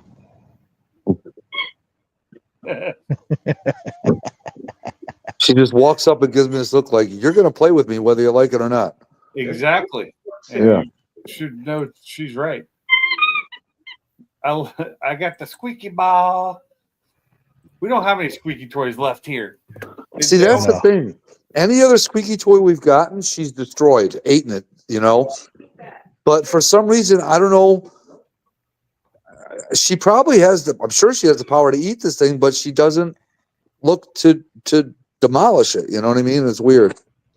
Our husky She know killed every that's her toy throw we ball. had That's her play ball. when she was a puppy, and we had to get rid of all the ropes because she was like ingesting them. She was eating them. Yeah, same with this thing. Yeah. Toys and You know, all dude, the toys. you know those rope toys, how they have the real tight knot on both ends? Yeah, they untie them. Yes, dude. The dog figures out how to untie the damn thing. I'm like, what the hell? And they do it quickly too. Yeah. Yeah. Like, and then she swallowed it. Yeah. And then she had to go to the vet. Yeah, we had to take her to the vet because she swallowed too much rope one time. And they Yeah, said yeah. that it was like Animal House, the movie. I bet she had some stringy shit. Nope. No, It's like- it's really tight. Actually, that was the problem. she was impacted, and when the vet got it all removed, he said his area looked like Animal House with all the different colors. Can't Yeah. It's like when they cut up with that shark on Jaws. You're pulling out license plates, all kinds of stuff. Yeah. We can't even put a mat in her kennel because she ate that. Yeah. So no mat, no nothing. Yeah, the beds. She ate the beds. She ate the side of the couch. She She ate- ate the And I don't think she's older now and she's not doing as much, but I still don't trust her when we're gone. yep. She ate balls. What up, Fortec? How's it going? What's up, guys? What's up, Fortec? Yeah. Ooh, I got a Shit. pizza I can make. I'm hungry again. You got a what you can make? Frozen So pizza. this, My frickin' That's what I had This- earlier for dinner. You guys got a S197, you said? yeah, dealership by Gary's Shelby? got an S197 500. They got one at this dealership, and they called me on it today, and they want me to trade my Mach 1 in on it, and I'm like, yeah, no. So is Grandpa's car, what's the story on it? It's 8,700 miles, Ooh, original owner, one owner. I mean, it's a beautiful car, man. It's beautiful. red? Black. Black with Oh, black God, stripes. black. That gave me the chills. Yeah. Same here. Black with black stripes too. Oh, It's damn. good. It's But damn good. I really don't want to give up the Mach 1. Yeah, that Mach 1, dude, I would never get rid of it. But if you could somehow acquire this black one too. Yeah. Now you're Well, I talking. can acquire it. I can get it, but it's going to cost me a bunch of money and a lot of overtime. Well, you got to work them. Tell them I got 45 cash. What do they want? 53? 63. Oh, fuck. No. I mean, yeah, no. I think the car worth around 55. You know, we had one go through my lot. I think it was a 13. They had like 60,000, one owner, all original, except the guy put a different radio in it of all things. And I hate that shit when they pull that Ford shit out of there to throw some touchscreen damn thing in there. But we sold it off our lot as a used car at 60,000. I want to say for 43. Really? Yeah. Maybe, you know what? Maybe it was 39, but it was quite a bit, you know, at 60K. And the guy had bought it from us so many years prior. So it was like his home dealership type thing. Well, that's what I this will guy say did. in He the bought the car. 13s and 14s, the Bluetooth in those sucked and those radios were horrible. He bought the car. They had that shaker system in it basically with the, yeah. But Yeah. I'm sorry, Gary, go ahead. The guy bought the car at this dealership, which is Briarwood Ford. He bought it there, and he took it back and traded it in and got a Dark Horse, which Damn. was a huge mistake. Yeah, I wouldn't have done that. So I don't know how long they've had the car, but they've had it long enough where they called me on it. So I used to buy a lot of their cars that they couldn't sell. Yeah. When we had the yard and stuff. So it just Well- got to the point where they called me, and it struck my interest because if I'm going to have a Shelby, that's going to be the one I want. Yeah, low miles like that. You said 7K, 76? 8,700. 8,700. Look, I have dyslexia. I'm getting old. That's still very low miles, though. Damn right. That's still very low miles for a 13. It is. Still In got black. 20 years on 12 it. years. That's that's less than 1,000 miles a year. Yeah. But To me, I'll- that's just the right amount of miles to show that it was driven enough to keep everything lubricated and moving. Yeah. You know, Exactly. yeah. You know, I'm curious how well, you know those guys, if you could find out exactly what they gave them for it. I'm curious what they gave them for it. I could ask for the slip and they'd give it to me. If they're asking just- 63, I'm guessing they probably gave him 55. I'm thinking around 50. I'm thinking they gave 50. Yeah. That's That would be fair. And then they're trying to make 10 grand to 13 grand, which is Yep. kind of fair for a dealership. yeah, exactly. So this is the thing. I mean, when I looked up the prices on those cars, they go anywhere from junk 11,000 to 79,000. Yeah, God, that's a Damn. huge. Yeah, that's so they're definitely in the price range if it's as Mhm. clean and nice as it sounds. Oh, it's beautiful. I mean, seriously, this car is. Here, Fortech, hold on, I'll send you a couple pics. Oh, where's it at? See right here, Mich- Michigan. Again, Yeah, Michigan car. Damn, there's got to be some rust under it. I'd nitpick it down. Not with that miles. He probably kept it inside. Hey, listen, I'll give you the contact info if you're interested. No, I couldn't go to Michigan for a damn car. But you know, that is a nice car. But I just don't want to give up the Mach 1. Yeah, I wouldn't wouldn't do that. I mean, And I would never get rid of your 71 neither, which obviously you plan on using that as your coffin or tombstone thing. right, I ain't getting rid of that. But I mean, if they'd sell me that car for 50 grand, I'd buy it. I'd buy Yeah. it. I could find a place to park it. you know, you could, maybe talk to them about it because if you buy it for what they paid for it, then they're at least even. Or maybe Sitting on inventory, which costs them money. yeah, maybe they gave them 48 for it and they still make a couple grand at 50. Yeah. You know, dealerships are tight. They don't like to give money. So if you're getting 50 grand from a dealership, you better have something good, you know. Right. Did you get those pics, Fortech? I think they're popping through. I bet you though, you could talk to them though, and I bet their bottom dollar on that car, they would not go below, would probably be 55 to 58. They probably wouldn't go no lower than that. I'm guessing 55. I agree with that, but I yeah. Yeah. I could say, except for that one truck I bought, the F450, I have never spent that much. I've never spent more than $30,000 on a car. Yeah. Oh, you know what? Why? The Edge costs more than that. Never mind. That's the most expensive car I've bought. Was the Edge. I paid more than $30,000 for it. Every other car we've bought has been under 30. Well, I bought Kim Shelby the GT350. When I bought that, I paid $62 for that car out the door. Wow. That's a good deal on that car though. No, it wasn't. It was 35. Shit, 62 for that Shelby of hers. That was a good deal. I was talking to my wife. Sorry. Oh, She was telling me it was 41 for the Edge. I was like, no, we only paid 35. Wait, what about your truck, Pinks? I said, other than the truck. Oh, okay. I didn't hear. The truck was right at $100 grand. But that thing goddamn, was that's a lot of money.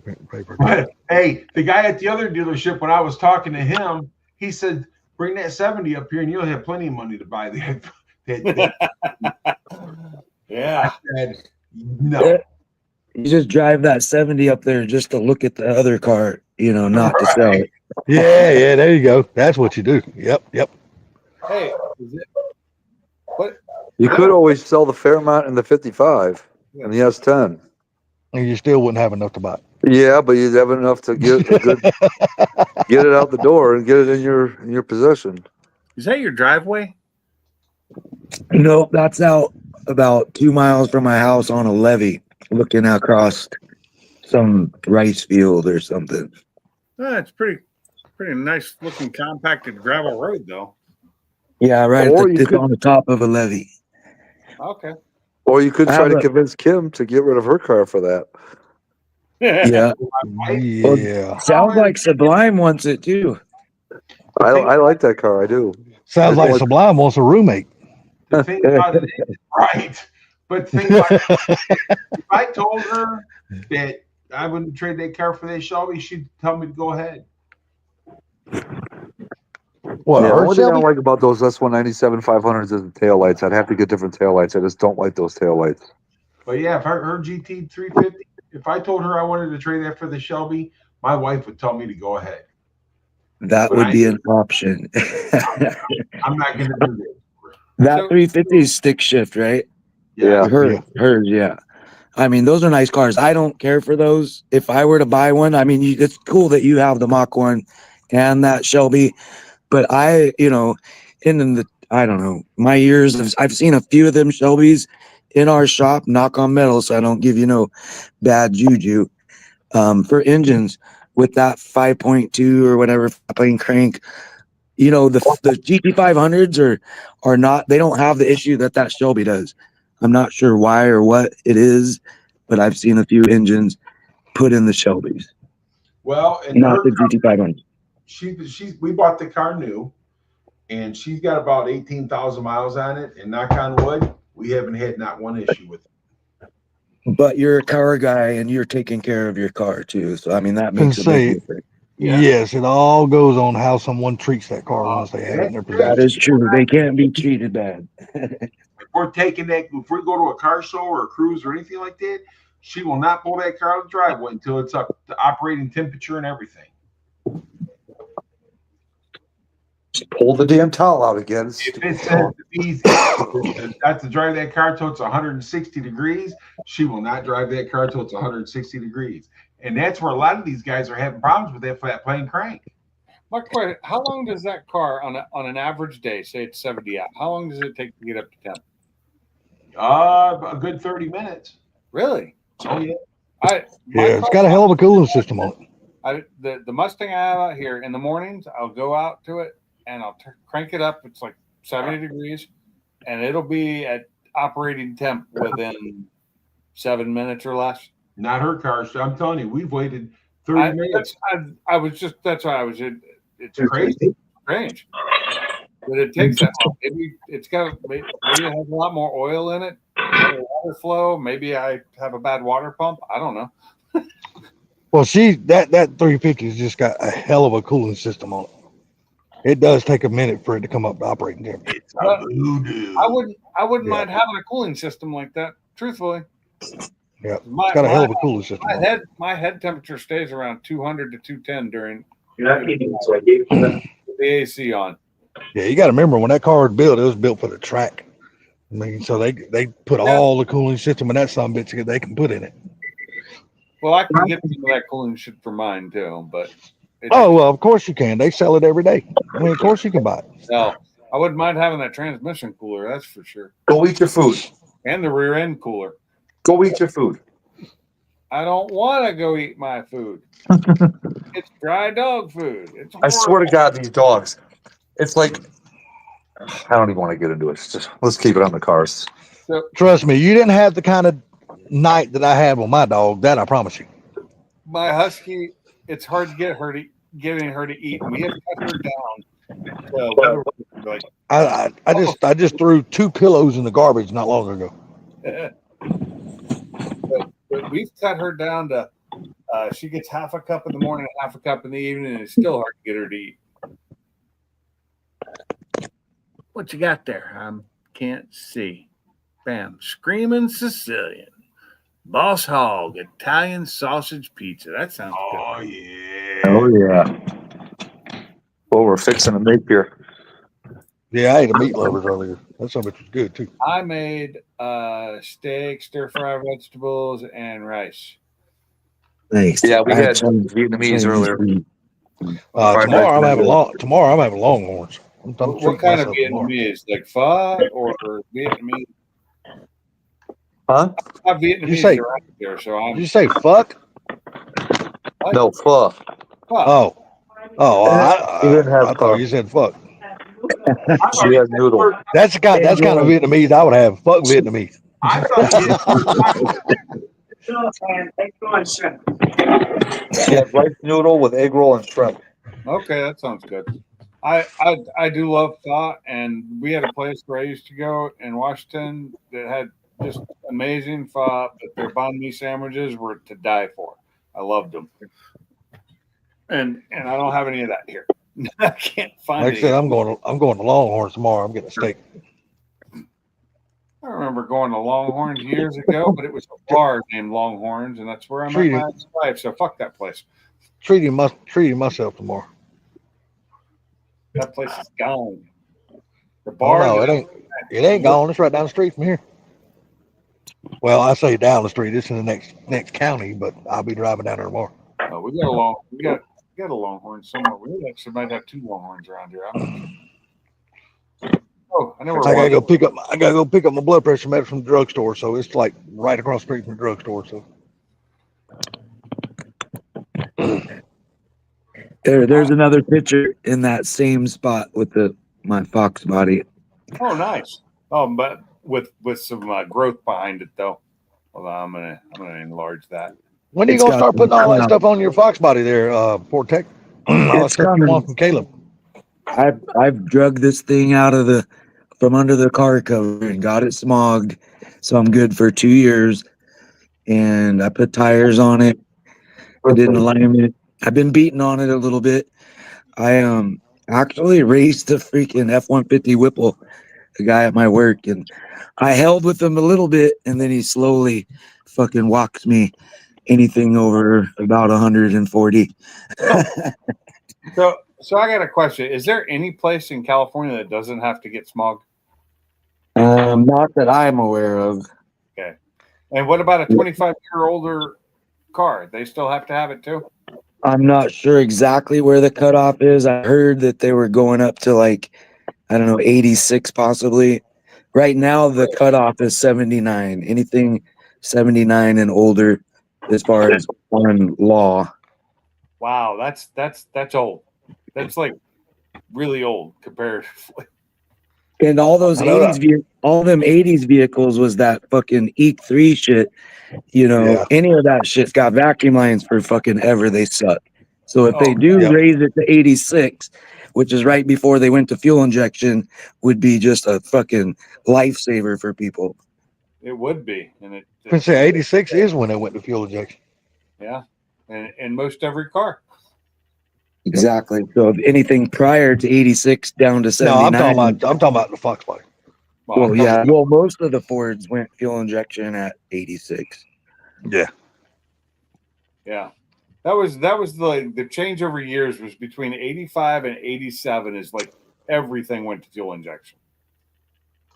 I know one thing you ain't driving in California, and that's an older tractor and trailer. You can forget that motherfucking shit. They ain't letting that in there. I'll drive right through there in one right now. All right, go ahead and do it. I'll see how far you get. Who's gonna stop me?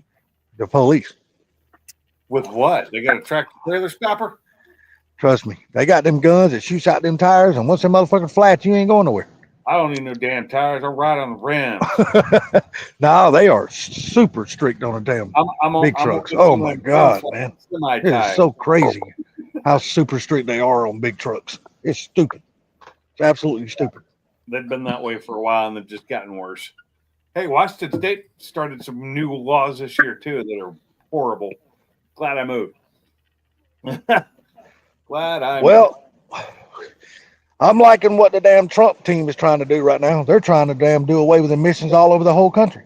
They're trying to wipe it out completely. They are. They're trying to get rid of the EPA, period. Yep. They're trying to And do make away with their all own- emissions in every state. I don't think that's gonna happen. Yeah. Well, I it didn't say it was sounds going to good. happen, but they're trying it. I know. We'll see. Well- California, we're restricted here bad, so we'll see.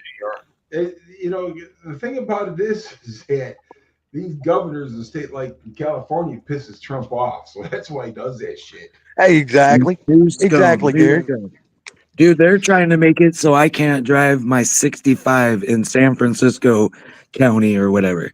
Anything old, they don't want it driven around in San Francisco. Not that I'm going to go to fucking San Francisco with it, but still, you know. Why would they do that? Why are they runs better than anything they got in San Francisco? Why are they so stupid? Clean Air County, it's just some kind of fucking shit they're trying to pull out of their hat. You know, I was there last time I was there in San Francisco was probably in the 90s, the early 90s. And me and some guys from the Army were all there. They were getting out through the Presidio, and we had a blast that weekend. Air was perfectly clear there. We didn't care. The town wasn't that bad until like the late 90s really started a bad turnaround for that area with stupidity. Yeah, I don't know. It's hard to say. I know that there's a lot of classic vehicle owners in San Francisco, so they're freaking out about it. So, but it's just the thought of them coming up with shit like that. You know, that's Yeah. They come up with a lot of stupid the rules. demeanor. Illegal. Seriously. And people they shouldn't be able to make stupid laws like that. Yeah. That's And why. my- That's why everybody in that state has to get out and go to the polls and vote. They got to vote that shit out, man. They got to But vote they somebody in that'll handle that shit better. They can't. Those kind of people, there's not enough. There's too many liberals that live around there. Yeah. Well, They'll vote liberal no matter what. They don't care. And then they'll complain about the stupid laws that happen. and that's the reason why. Go ahead, Gary. Those guys leave California, then they go to states like Tennessee and Kentucky, and they want to bring the laws with them. And Texas, Georgia, you got to throw Georgia in Like there a too. They've done the virus. same thing here, Gary. You're right. they're doing it everywhere. They get fed up with their stupid laws, so they move somewhere else, and they try and create those laws again. And I'm like, why are you so dense in the fucking head?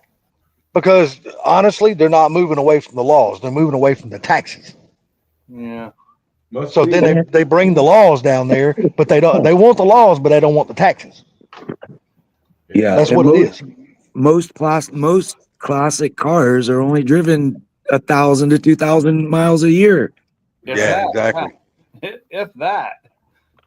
So the footprint they would leave will be like minute compared to anything else. Exactly.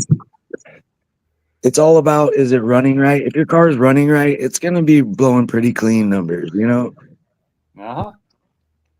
Look, we used to do emissions up here. I had a 1970 Monte Carlo. I would take it up there, give them the VIN number to the car I want the emissions done on, and they would put the sniffer in the pipe on the 70 Monte Carlo. And it passed Yeah, every they used to do the sniffer test down here too, Gary. It passed every time. Yep. Nowadays, they just hook up a computer on the newer cars. It says it's good. Yeah, Thank as God my long as mom's there's no Crown Vic chickens will in not it. have to have it no more. She's done with that shit. It falls off this year. Yeah, Anything as long as 25 you- years or older here don't have to have emissions. which is awesome. You know, like California needs to adapt some of these kind of laws that most other states have. You know, they would save some money. Mhm. Well, Well, no, actually, they wouldn't save money. They would lose Well, money. The government Because wouldn't the- save money, but people would. I always looked Yeah, at the people would save money, but the government would lose their ass, and that's the reason why they don't change, because they found a way to get in y'all's damn pocket, and they found a way to make it legal in I that always state think- anyway. I always looked at California as the test state. If we can do it in California, we can do it in other states. Yeah, that- yeah. They're You're right. looking at easing some emissions and just charging you a straight fucking tax for however many miles you drive your shit. They want to do that they're shit doing here. that in Washington too. They're to supplement the gas taxes, because so many people are driving electric cars now, which they aren't. They want to do a pay by the mile in Washington State, and it looks like it's going to pass. Yeah. Yeah, they want us to record our miles and send them at the beginning of the year and at the end of the year. I'm like, no, I'm not. That's stupid. I pay gas taxes. That's what that's for. Yeah. It's like, just like Salty says, it's another way to get in your pocket. It's just another money grab, man. That's all it is. What's up, next gen? What's going on, Mike? Next gen, holy shit, where you been, stranger? You know the guy I haven't seen in a long time that I'd like to see pop back in the chat, and that's Gearhead. I ain't seen that dude in a long ass time. I actually wonder how had his he's shirt on yesterday. doing. Really? Yeah. Gearhead quit making videos too. Yep. Did he really? Yes. Yeah, I haven't seen that guy. I hadn't seen Matt in a long time, man. I always thought he was a good dude, man. I think he got a new job. That's why. He got a job, and he just don't have the time for YouTube right now. Really? Yeah, guess I he did got a new notice that he job. hadn't posted in a while. Yeah, because I know he used to travel a lot, man. He would be back and forth across the United States. He'd be in California a lot.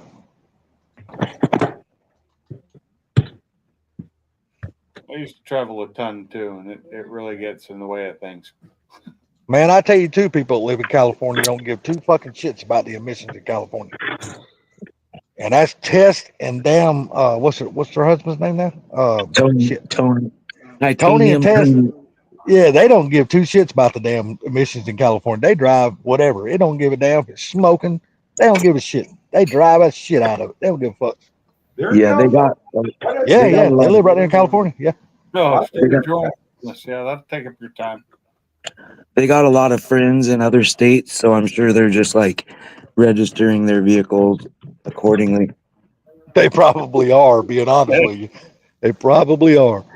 And I guarantee you, some of them are probably registered in Ohio. If California keeps going the way it is, though, every road that goes across the border, they're going to set up a booth there for you to have to stop and get your car checked before it can come into their state.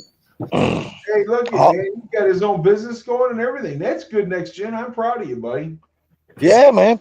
It's a lot of work. Well, he's been doing his own thing now for a long time. He's been a damn mobile mechanic for a long time. Yeah, but he started his own business now. Hey, but the thing about it is that whatever happened to his buddy? Yeah. Well, that's the what was his guy's name? Had the red fox body. Hey, Mike. Damn, I can't remember what his name was now. Whatever happened to his Mustang Mike?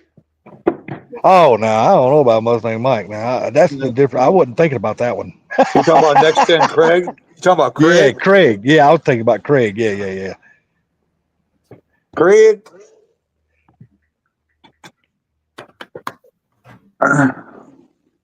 So Craig got himself a S197 grab lime. Got to have it green.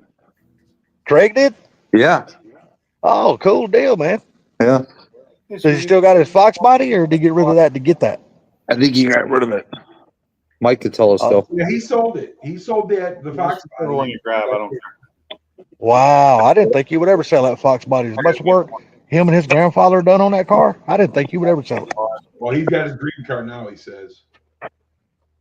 Yeah, I mean, him and his grandfather done such a nice wire tuck on that car. Man, it looked really, really good when it was done. Greg's car got wrecked. Oh, no. Oh man, I hate to hear that. Oh shit, it got wrecked. Let me get my phone so I can look at the chat. I gotta bend my fat ass over and get out from under my seat. Now. Almost out. If I don't quit damn doing whatever it is I'm doing wrong, I ain't gonna be able to tie my fucking shoes. Lady red light and T-boned it. Oh no. Did it get him on the driver's side Next Gen or on the passenger side? Because the reason why I'm asking is to get him on the driver's side, did it hurt him really bad? It's in the Fox charger body, anyone? you're really bad on both sides. I'm charging my phone because it's low. It's dead. Well, believe it or not, those door bars and those Fox bodies, they're actually pretty damn stout, laying all jokes aside. I don't Driver think front. just take it from me. I don't think they are. Well, take it from me. I think they are because I've wrecked them. I've wrecked the piss out of them. I'm getting that. Newer ones, they are not. I T-boned a fucking brick mailbox on mine on the driver's door. That motherfucker, it kept me safe. I mean, don't get me wrong, I got banged up and hurt and shit, but not near as bad as I could have been. I watched a couple of crash tests with those, and did Go lay down. comparisons on them, and they don't do that well. They were that bad. What did you say, Pinks? You crash dummied them. I didn't, but Crash test that door. crash test companies have done some. We're doing some comparisons of old cars versus new cars and showing the videos, and they did all the comparisons. And safety has come a long way. Oh, dude. I Just since know the he had a lot of money in that car. Huh? Next year said that Craig had a lot of money in that car. I said, I know it. Yes, he did. You all had a lot of time in that car. Time and money. Yes. Like I said, that wire tuck that him and his grandfather done on that car, holy shit, dude, that wire tuck was beautiful. They done an excellent job on that wire tuck. Oh.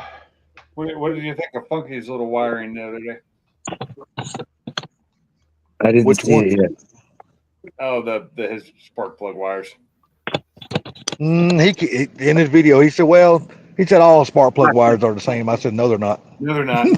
No, they're not. They're not I even haven't fucking watched it close. yet. I Yeah. really wanted to. I was gonna that night when I watched it. I was gonna actually type something in there, but nah, I'm just gonna leave it alone. Oh, I told him. I put in the comments. I said no, they're not. Not all wires are the same. No, they're not. He come back and said yes, they are. I said no, they're not. He can think what he wants. I know that the physical properties of them are completely different. First and So, foremost, yeah, if you he own knows they chicken, are. He knows they are. He just likes to aggravate. Yeah, he likes to fuck with people. I thought, and that's why I was like, I'm not even gonna. He likes to engage. I think they look good when he was done, except even with the one black head on it. Gray head. No, one was black, the rest were gray. The coil wire was gray. The rest of them were black. It was the opposite. Am I remembering it that bad? Oh, God. Yes, your memory's that bad. Yeah, it was just yesterday. Oh, man, they were all gray except for the coil wire was black. Yeah, that's what I thought.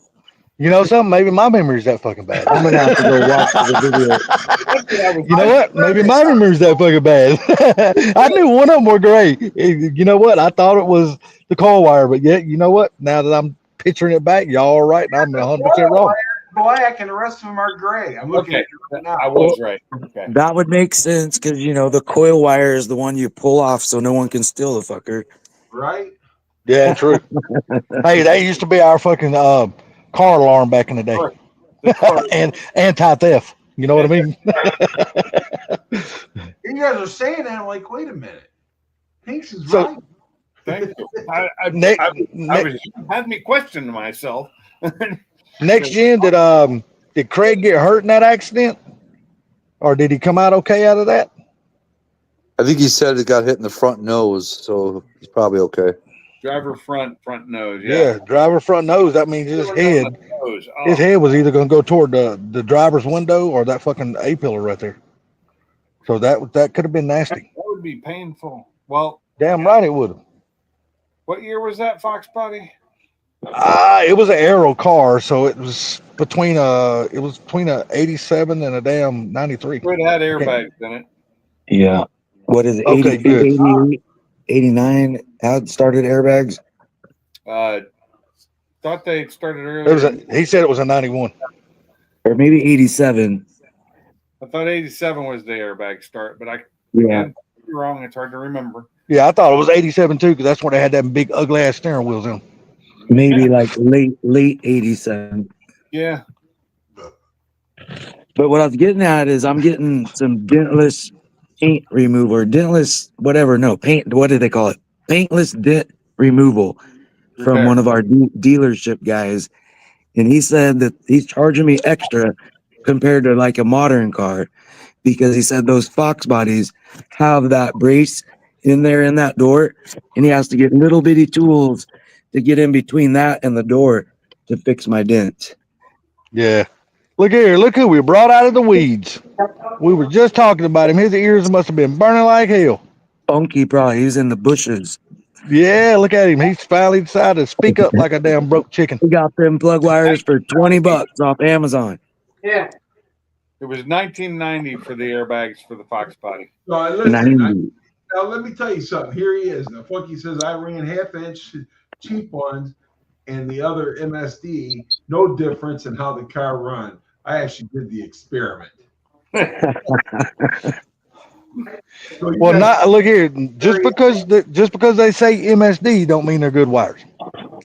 I've actually had a lot of people don't like MSD coils for the Coyotes.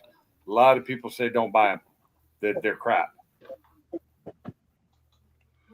I got Ford racing wires. They've always been good for me. Ford Oh. Racing, that'd be great. The 8mm ones. Well, you see what Next Gen said? They took the airbags out and put an aftermarket steering wheel in. I didn't. So he didn't have an airbag steering wheel in there. So no airbag. Well, those original airbags were almost as dangerous as no airbag. Yeah, they'll fucking push your fucking nose up in your brain. Well, that's because they were the single stage and they weren't smart airbags. The newer airbags are actually really smart. They are. Yeah, they are. I didn't- The newest generation, they're a lot smarter. Unless, of course, you got one of those that throws shrapnel at you.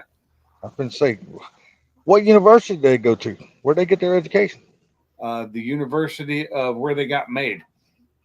Just fucking with you, Pete. I don't know. Pick a couple You just of said they were real smart. I'm like, well, where the hell they get their education from? You went to that college in Japan? I don't know. Okay, then that says enough right there. Well, you say Japan. Well, Japan might not be so bad, but China could be rough. I didn't say China. I said Japan. Although remember all those airbags that were killing people? That was a Japanese company, but they were made in China. I have 8 Yeah, cheap he says ass. right 8. here. He says I have 8 cheap ass 8.5 millimeter wires. Runs no different from MSD if I put Ford wires on it. Tell you what, get out there on the drag strip. I was gonna say And- it doesn't make that much of a difference in a daily driver. It really doesn't. No. It's when you're doing high performance, you're gonna notice the difference. Get out there where the spark really matters. And it may not be instantaneously noticeable, but it will over time. As Well, the thing about the wires is that they start getting hot, then they start arcing against each other. Yeah. Yes. It's kind of like they wear out or something. Yep. And that's the problem. So, I mean, you can put new wires on a car and they can be perfectly fine. You put fucking 20,000 miles on them, and that's when you start having the issues. Don't put your Yep. tongue on it. 100% agree, Gary. 100%. That's true. Well, next gen, you just you let Craig know that we're all thinking about him, buddy, and we're glad he came through that thing safe, man, because that could have been a bad thing. So. Heck yeah, but anyhow, Ford Tech license, don't put your tongue on it. Why not? Yeah. That's where the action is. It's like testing a 9-volt battery, right? That's how I test them still to this day. My question is, who has things that actually take a 9-volt battery anymore? Me. I have a bunch of things that still use them. Really? Yeah. Damn, I don't have not one damn thing that uses a 9-volt battery anymore. Most of my electrical testers all use 9 volts. Garage door opener on the outside. Mine uses a 12 volt, little round 12 volt, and I don't have that one. I don't have it. Yeah, my smoke detectors and everything else have them. Yeah, all the smoke detectors I have now have built-in batteries that aren't changeable when they die. Yeah, same here.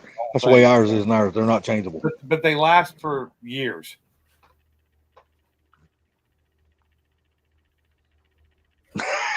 I hear you, Punky. I hear you. So next gen, if you don't mind me asking, buddy, what kind of business did you start? He minds you asking. Well, how do you know? He ain't said nothing yet. Token. I know everything. Didn't you know that? I just told you I did. So I mean, Dude, if I ever go to Ford Takeover, that's one guy I want to meet, man. what happened? Ford Tech just knocked himself out. I think he was changing his picture, and I was getting ready to make it bigger so I could see it better. He was gone. There he is. Wrong button. Yep, I figured. I saw you changing your picture and then you're gone. Exactly. I So I don't could know see what it. the fuck I did. Look, that damn sublime disease has hit us all. Ooh, roadside assistance company fixing to purchase a wrecker.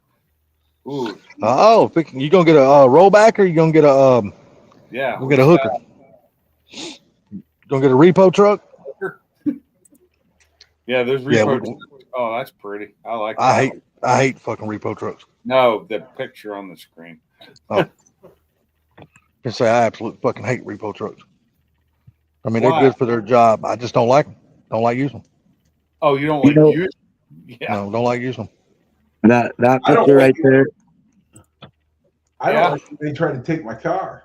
Yeah. Me Well, see, too. I'm just one of those type, man. I want something that I can haul anything on, and you can't haul anything on a damn on a repo truck. What do you mean you can't haul anything? I've Not seen unless them not unless you use dollies. Because you can't haul an all-wheel drive car on a damn a repo truck unless you use dollies, because you'll mess up the Yeah, but transmission. I'm saying you can't use them on a tow truck, either regular tow truck. You gotta have flatbed or something. Yeah, that's what I'm saying. I would rather have a rollback than I would What's anything. auto loader? But in some cases, you gotta have the auto loader because you're backing up those cars and getting them within seconds. Oh yeah, of course, 100%. I agree with that. Yeah, I've watched those videos. You watch those? The repo Oh. guys? and I'm like, oh man. But I have seen videos with repo guys that go wrong where they hit other cars and stuff. Yes. Yeah, those are bad. Well, we had a guy that used to tow for us, and at night he repoed cars, so I used to ride with him every now and then. Yeah. Man, he could back that thing up, hook up a car, and be gone, never get out of the truck. Yep. Yeah, I watch the guys. So some channels I watch are those guys' channels that are really good at it, and they show everything. And then I watch the ones that are compilations of where it went wrong. That's just entertainment for me. I would just rather have a rollback because then I can get anything on that rollback. I don't give a damn if Oh, it's all-wheel drive or whatever it is. I can If get you're anything. not repoing, then that's perfect. But if you're repoing, Yep. you got to get in and out of there quick. Oh yeah, 100%. I got buddies of mine down here. That's what they is do an for a auto living. loader though? Is that the like the repo style? I'm not sure what an autoloader is. Maybe I do, and I just don't know it by that name. Because But they got I don't. boards, they fling out and go right underneath the tires. You pick the car up and you leave. Yeah. Okay. That's Well, the if he's talking about an autoloader, I mean, what Gary says makes sense for it to be a repo truck. Then. Yeah. You just back up, drop it down, and grab it, go down the street, get a little bit ways down the street, then you get out and put your straps on it.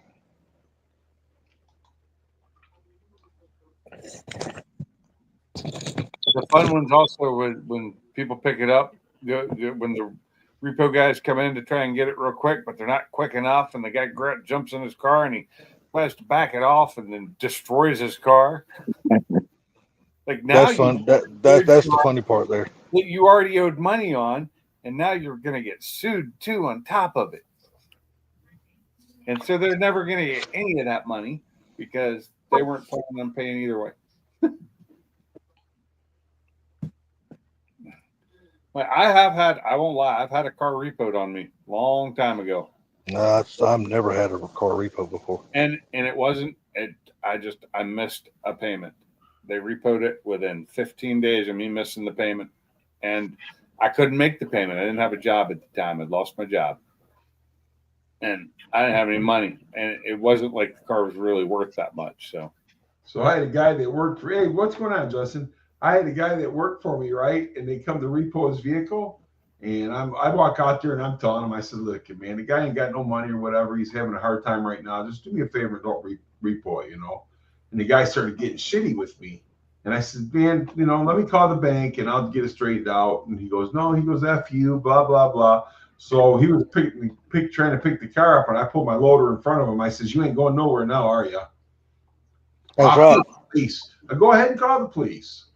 You're on my property. Exactly. Once you come on my property, you lose all rights. Exactly.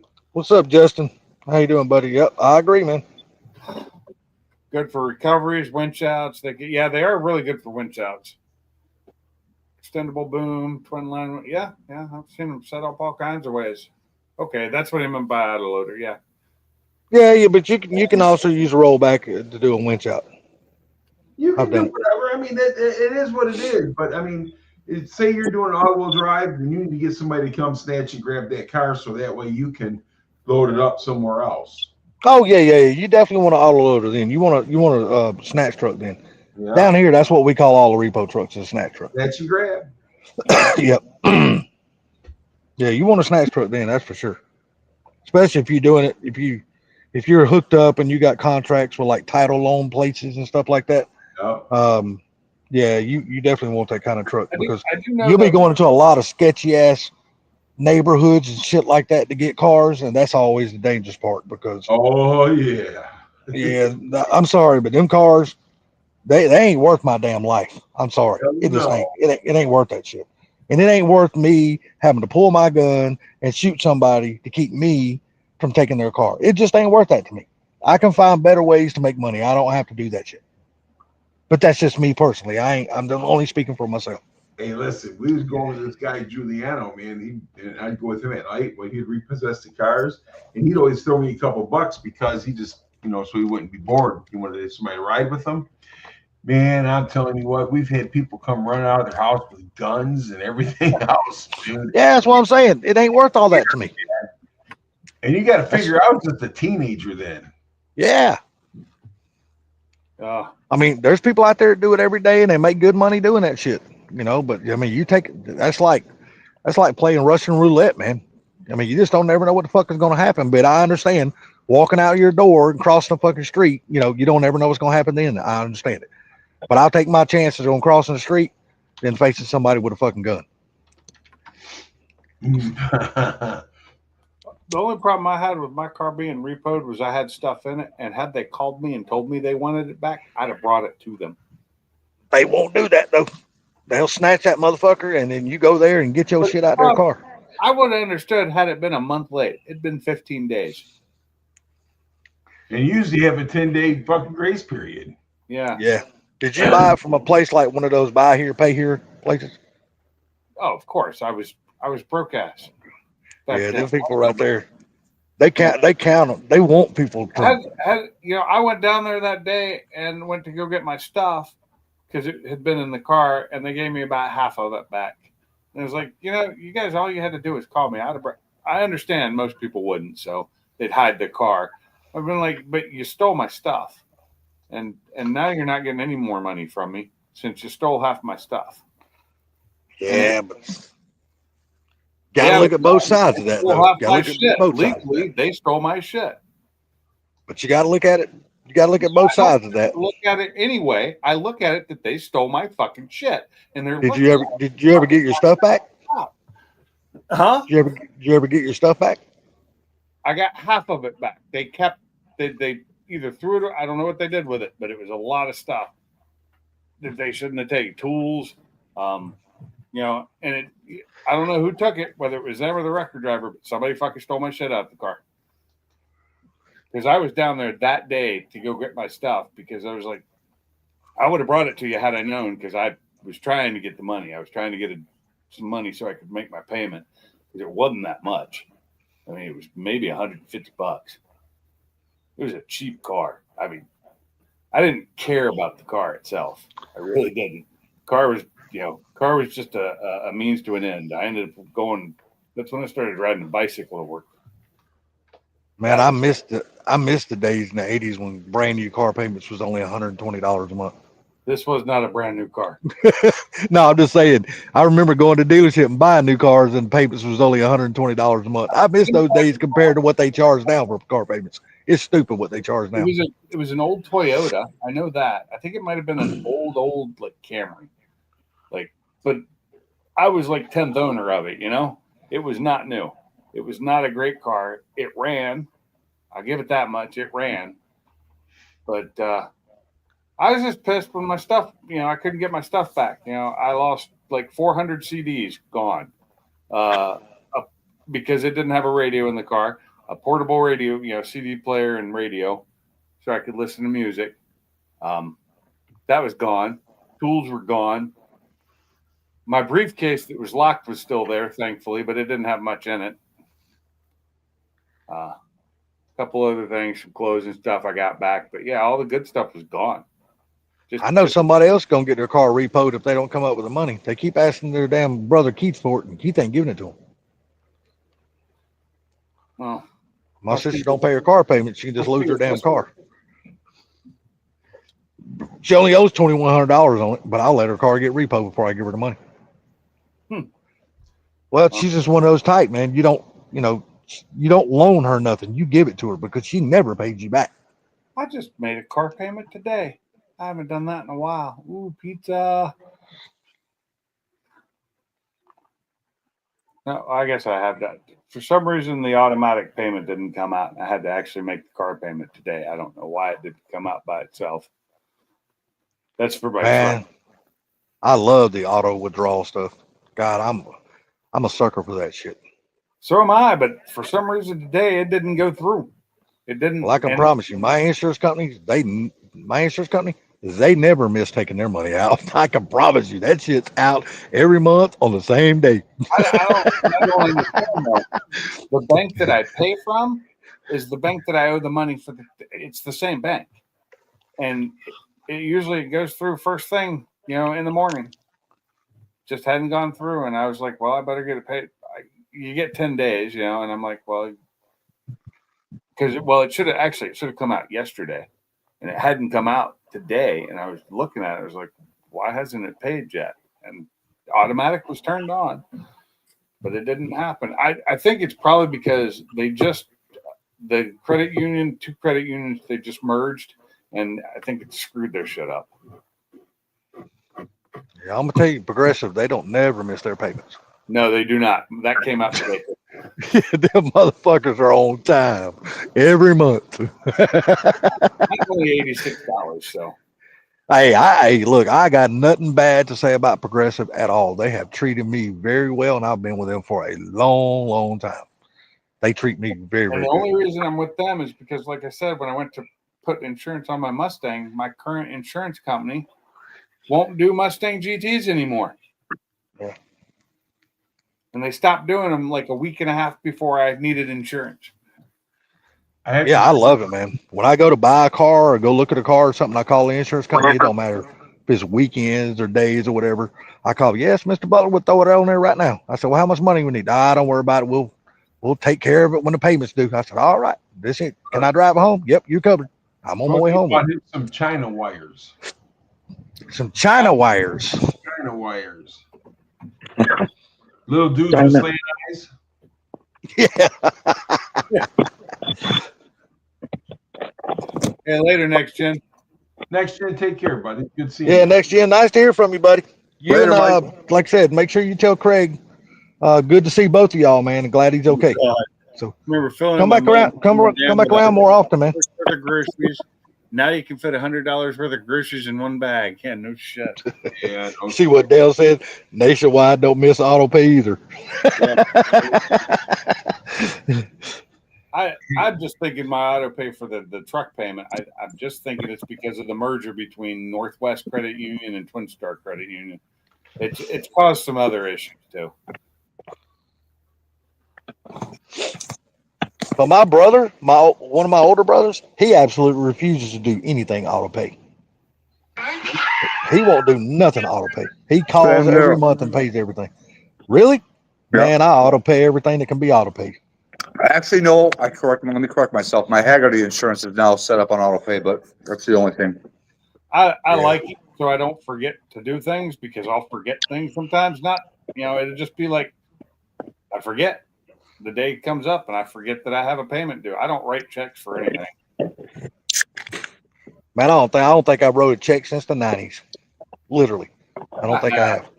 Usually if I'm writing a check, it's from one bank to another because they're in different states and I need to do a mobile deposit. My association payment has to be a check. About it. I don't even know where my checks are at, man. They're probably long been thrown in the garbage. I don't have any checks from my account in Washington. I don't have any checks for that. We have them for the one here. Well, hell, I've been with Wells Fargo for well over 30 something years, and I've only got one set of checks, and that's back when I opened up the account years and years ago, and I've never got any checks since. Oh, that free set? Yeah, the free ones. Yeah, when you open up your account, I don't even know where that checkbook or them checks are at. I couldn't even tell you. I call my insurance company. I tell them, I say, I ain't got no money to pay this month. They say, okay, we'll see you next month. Well, there you go. No, I love the auto pay stuff, man. It's just one less thing that I have to worry about. I know it comes out on every month. I just don't do it. I don't have to mess with it.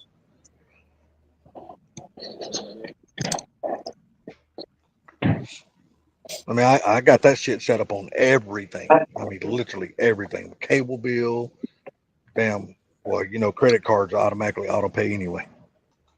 Yeah, most of the time they give you a discount too on everything if you do auto pay. Yeah. Yeah, especially my American Express. Well, American Express, You got to have it paid off at the end of the month. That's the reason why I love American Express. You don't have to worry about dragging that shit out.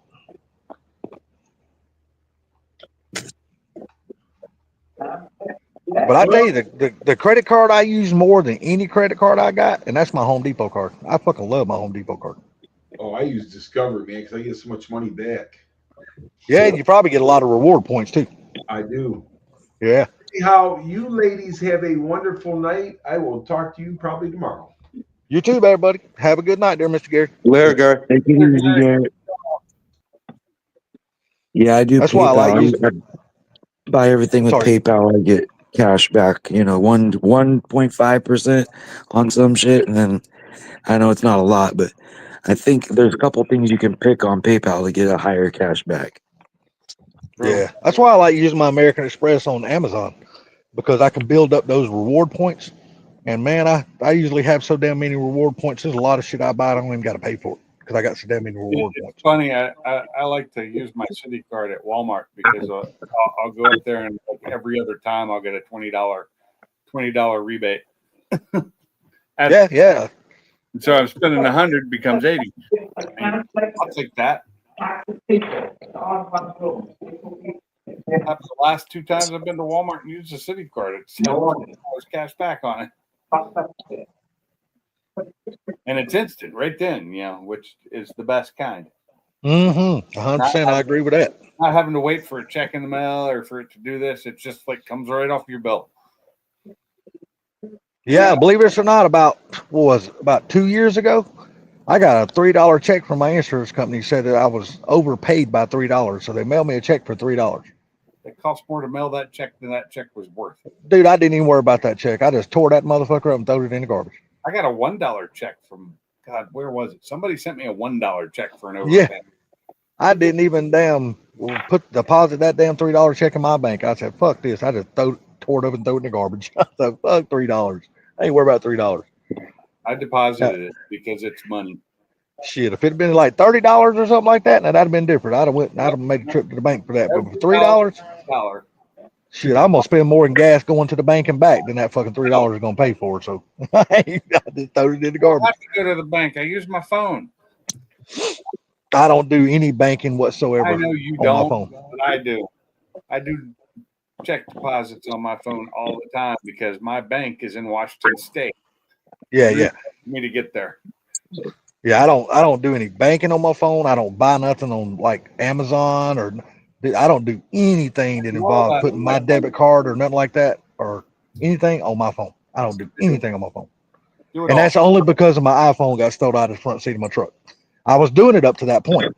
And then I was like, I ain't never doing this again. So I've never done it again since. Don't think I've ever left a phone in the car with the windows down. Well, see, it's easy to do. I'm gonna tell you how I got caught in that trap right there. I had my Bluetooth just like now. I had it in my ear. And I pulled up to the gas station at the gas pump, throw my debit card in, pay for the gas. But then I was like, damn, I want something to drink. And I knew I had a little bit of cash in my pocket, which is very rare. I ever have any cash in my pocket. But I was like, fuck, let me run into the store real quick. Turned off my damn truck, went into the store, and I was on the phone talking to a buddy of mine. Completely forgot to grab the damn phone out of the front seat of my truck because I had my Bluetooth in my ear.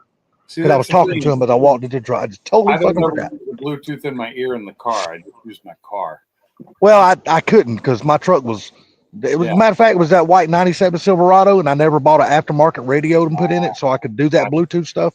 I still had the factory CD and cassette player in it. Yeah, I get it. I just even then, back then, I just wouldn't use my phone while I was driving. So I didn't do a Bluetooth in my ear while I'm driving. I just don't. I use Bluetooth all the time when I'm not in my car. Like when I'm getting out of my car and I'm listening to something, I'll grab my Bluetooth headset out, and as I turn the car off, put that in my ear so it swaps to that, and I can continue listening to whatever, podcast, book, whatever. Yeah. I do that all the time. I mean, I need to get off my ass and install my stereo in my truck, or at least drop my truck off and have it installed.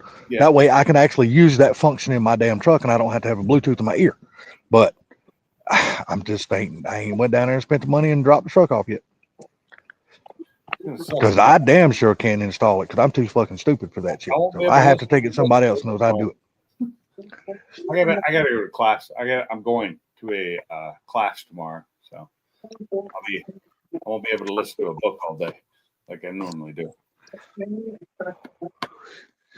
Oh, did you say you were subscribed to Greg Biffle's channel? I am, but I don't watch every video he puts out. I saw the one for the helipad, but I didn't watch it. Did you watch the one for today? No. That shit was it wasn't really one of those videos to where it was like funny or nothing like that. It was just actually cool to see a millionaire of his fucking status burn a goddamn helipad in his damn beautifully fucking manicured fucking lawn. Yeah, he does that. I will say that. He's got like we lives in the goddamn mansion up on fucking Lake Norman in fucking North Carolina. And it's a beautiful so but to see somebody, like I said, of his stature with his kind of money and shit, just go out there and pour gas on the ground and burn a big old fucking X so Cletus can land in his fucking helicopter. Shit was funny. I was like, golly, this is somebody that's got too fucking much money. He's got a really young wife too. She's 20 years younger than him. Yeah. She's beautiful too, though. She's pretty. They have young kids. Now they got one young kid. Well, they have a young child. See, I don't know if he's got any other kids but that one. I don't know. I have never done like a Wikipedia search to see if he's got any more children. Because I know he's older. He's like 55, right? He's either mid 50s or he's just turning 50 or something like that. I thought he was 55. He could be 55. He was the same age as my wife. What are we looking at there?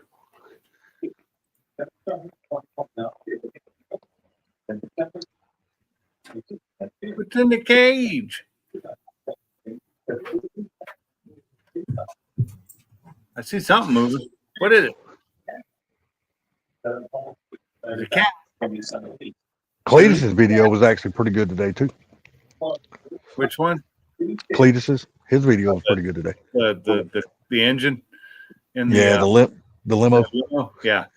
I like that. I thought that engine started right up. Man, I mean, Ty done a really good job on them damn Azumis. I was like, hell yeah, look at that. What is in there?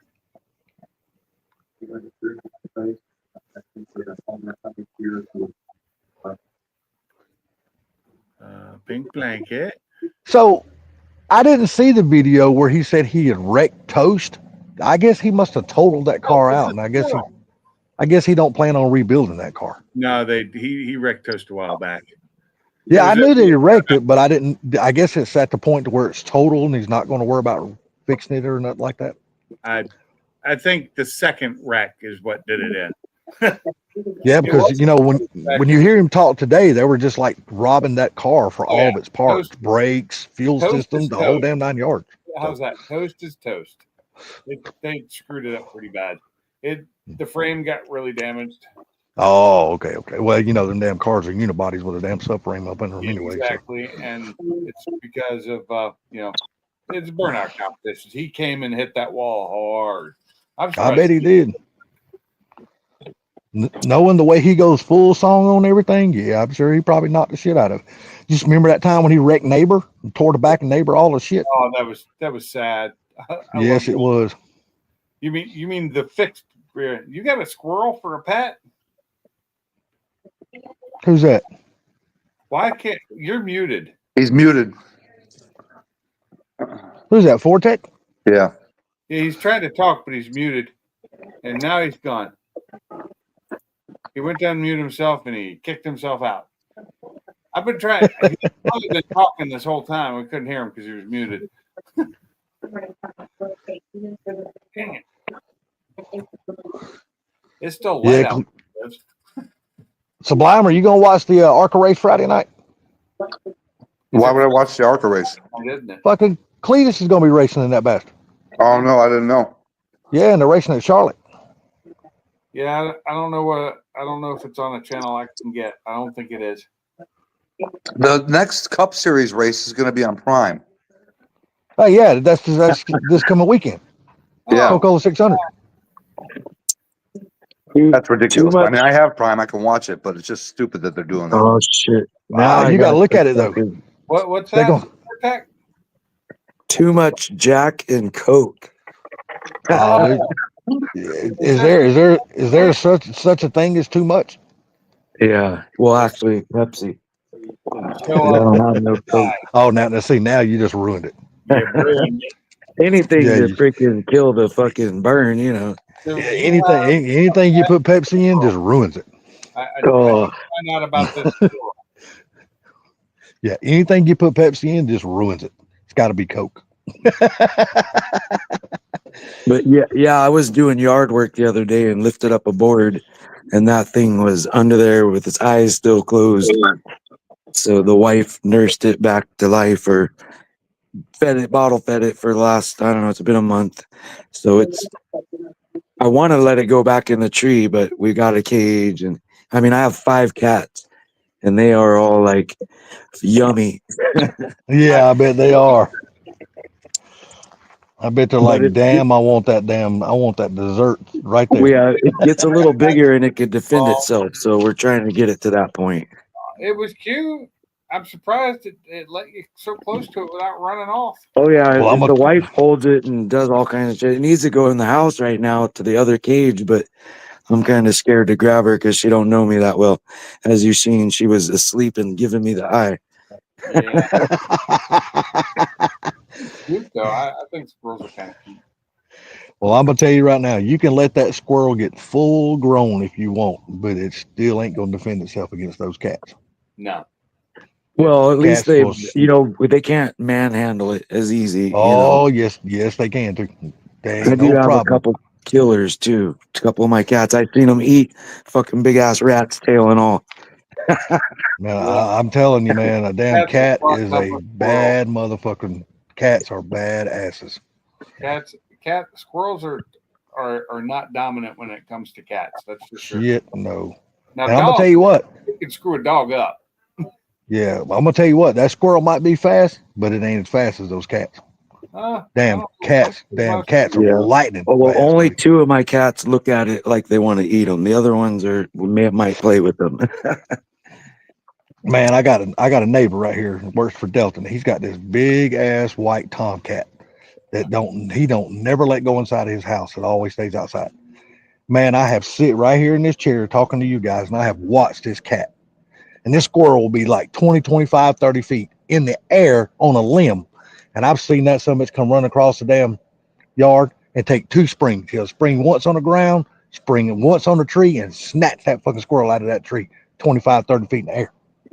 Yep. I've Once a seen cat, that shit. yeah. Once they That's do a- that shit too, they don't stop. Shit, no. And that's a female cat too. So it's a hunter. That's a badass cat.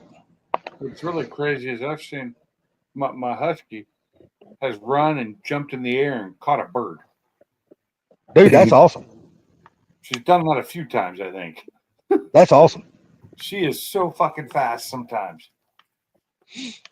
Scary fast. And Sublime's dog would do that too if it was able to get out in the yard, run. Yeah. It's just its fucking nature. That's what they But do. I will say it depends on what's more dominant. The German Shepherd, our German Shepherd is not as fast as our Husky. She's close, but I don't think she's near as fast. But they can keep up with each other for the most part. The German Shepherd will tire out first. Yeah. But I'm gonna tell you one thing about a German Shepherd. Boy, they can be some mean motherfucking dogs if they're trained. Oh Lord. Yeah, my dog's mean. My dog's so Yeah. mean. She's not sitting over here with me. She's in the room. I'm talking about when them police stations get them and they have them trained as killer attack dog.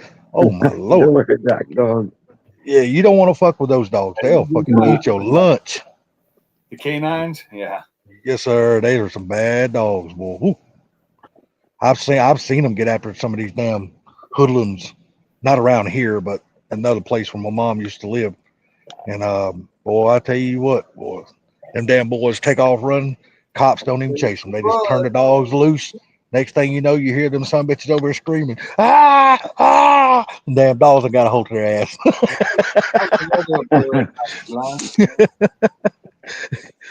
Yeah, I don't usually drink during the week, but today's my birthday. So, Oh, happy well, birthday, man. buddy. yep, thanks. I'm 53. Oh, you're 53. You still younger? Yeah. You still younger than me. Born in 1972. Me and Sublime are the old farts on the panel now since Gary left. You don't look a day over 57. Yep. I tell everybody I'm 60 and they're like, no shit. I'm like, no, just kidding. So are you going to work tomorrow? Yeah, I usually take the day off. Today, I worked today. I actually took Tuesday off because they wouldn't let me have Friday off. So I got a 4-day weekend coming once I get to Friday. You took next Tuesday off. Gotcha. Yeah, after the Memorial Days.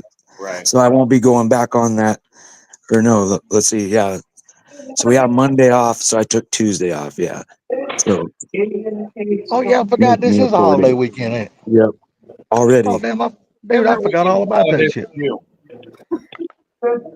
I forgot all about it because I was just thinking, because the schools around here, they get out Friday for the summer vacation. I think our schools got out yesterday. Yeah. Some of It's them. it's gonna suck too around here anyway because damn elementary school literally like a half a block down the street from my house at the end of the road at the end of the My park. coworker had his son at work today for part of the day until his mom came and got him. So that means this weekend, oh Lord, I need to find somewhere to go. Yeah, it's gonna be crazy. This park over here is gonna be slammed. I didn't even realize that. So that means I need to go do all the shopping tomorrow because I will not even be able to get out this weekend. And I think about 10 years ago, a little over 10, would have been 11 years ago, the weekend after Memorial, we used to do this big camping trip. Me and my friends we'd leave on Wednesday and come back on Sunday, and we do it the weekend after Memorial because we always have campgrounds and it'd be empty because everybody's there on Memorial weekend, and we do it the weekend after, which gave us a little bit more time because in Washington it didn't always warm up that soon up in the mountains, But we had some good camping trips. We used to do something like that, Pinks, way back in the day. I mean, don't get me wrong, me and my family, we still camp every year, but we used to do it every year on the 4th of July weekend. So we always did it on an off weekend so that we do it like a weekend after a big holiday. Yeah, well, we started doing that once we got older and our kids got older. You know what I mean? But, for back then, when our kids were still young and stuff like that, we wanted to go down there on the 4th of July weekend because that's when all the kids, we used to take them, because the lake we always go to is a lake down here called West Point. And they got this big damn bridge that crosses over the lake. It's big, long ass bridge. Well, what they do is they shut that bridge down and they set up all the fireworks on the bridge. And they shoot the damn fireworks off the bridge over the lake. And what everybody, when they used to go camping, we always used to take our boats and shit. They did it in this big spot in the lake where it was just wide ass, not like a canal or a cove or nothing, just big open part of the lake. And so all the people that was camping would always bring their boats out, and we would always drop anchor and shit and just sit right up under the fireworks. So you shoot them right off over top of our head. Well, we wanted to do it then, but as we got older, we started doing exactly what you and your friend did. We started going the weekend after the 4th because we just got tired of all the goddamn crowd and the kids were grown and shit like that. 4th of July, we stayed home and watched fireworks. We did. No, we was always at the lake, man. When we did it, and we did it when my kids were young. We did it, but there was more than just my kids. It was everybody. We'd have families. Yeah. We worked on it to where, the last one we did, there were over 27 people there in our campsite. Mm-hmm. Adults and children, and we had a blast. I do miss that, but I don't all at the same time because I don't like sleeping in tents anymore. I like having air conditioning at night.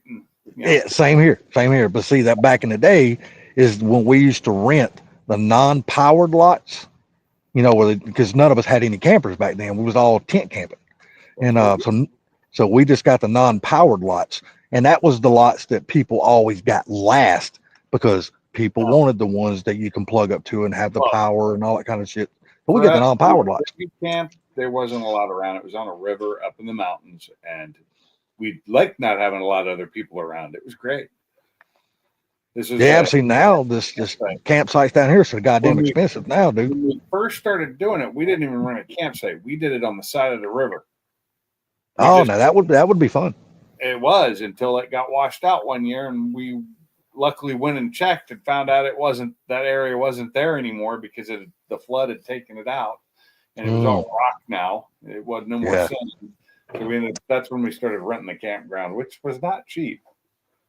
It's a state campground. And yeah, we're going in July this year too. We've already done got our. I think it had like eight spots on it, and they were eight spots for tents, 8 spots for cars, RVs, whatever you wanted to bring up there that would fit. I mean, we just usually would all take one camp spot, and then we had one central area where we'd have the big area for the kitchen and all that, and we all just pull our supplies together. Yeah, same thing we did back in the day. Yeah, And the it was fire like a big all night, and we just drink around it all night. Yeah, it's like a big community cookout every single night. Everybody just brought everything together, and we all cooked it together, and everybody sat and ate together. Yep. Because believe it or not, I actually got a really big family. I had a lot of motherfuckers in my family. Shit, tons of them. Hey guys, I am going to shut this down. I do have a day of sleep. Sound like a plan. I'm going to need to get some sleep tonight. And I get off things and stay up for another hour having to get stuff done. So, No, it's all good, man. It's just about time for me to jump off anyway. yeah. All right, guys, y'all have a good one. You too, Sublime, Fortech. You have a good night. Everybody in the chat, y'all have a good night. Pinks, appreciate it. We'll see y'all on the flip side. Yep. All right, later, Fortech. Hey, everybody. Thanks for coming in. Thanks for being here. Had a good one. Happy birthday again. Yep. Thanks a lot. Sorry, I was getting that squirrel in here. I got it. Hey, good. That's a cute little squirrel you got there. I'll get it some better shots of her when she's out running around another time. Yeah. Well, you All right, guys. enjoy your birthday, but not too much because you do have to work tomorrow. Yep. Exactly. All right, Pinks. Take it easy, brother. I'll take it easy. See Everybody in y'all. the chat, thanks for being here. See you on the next one. I'm out.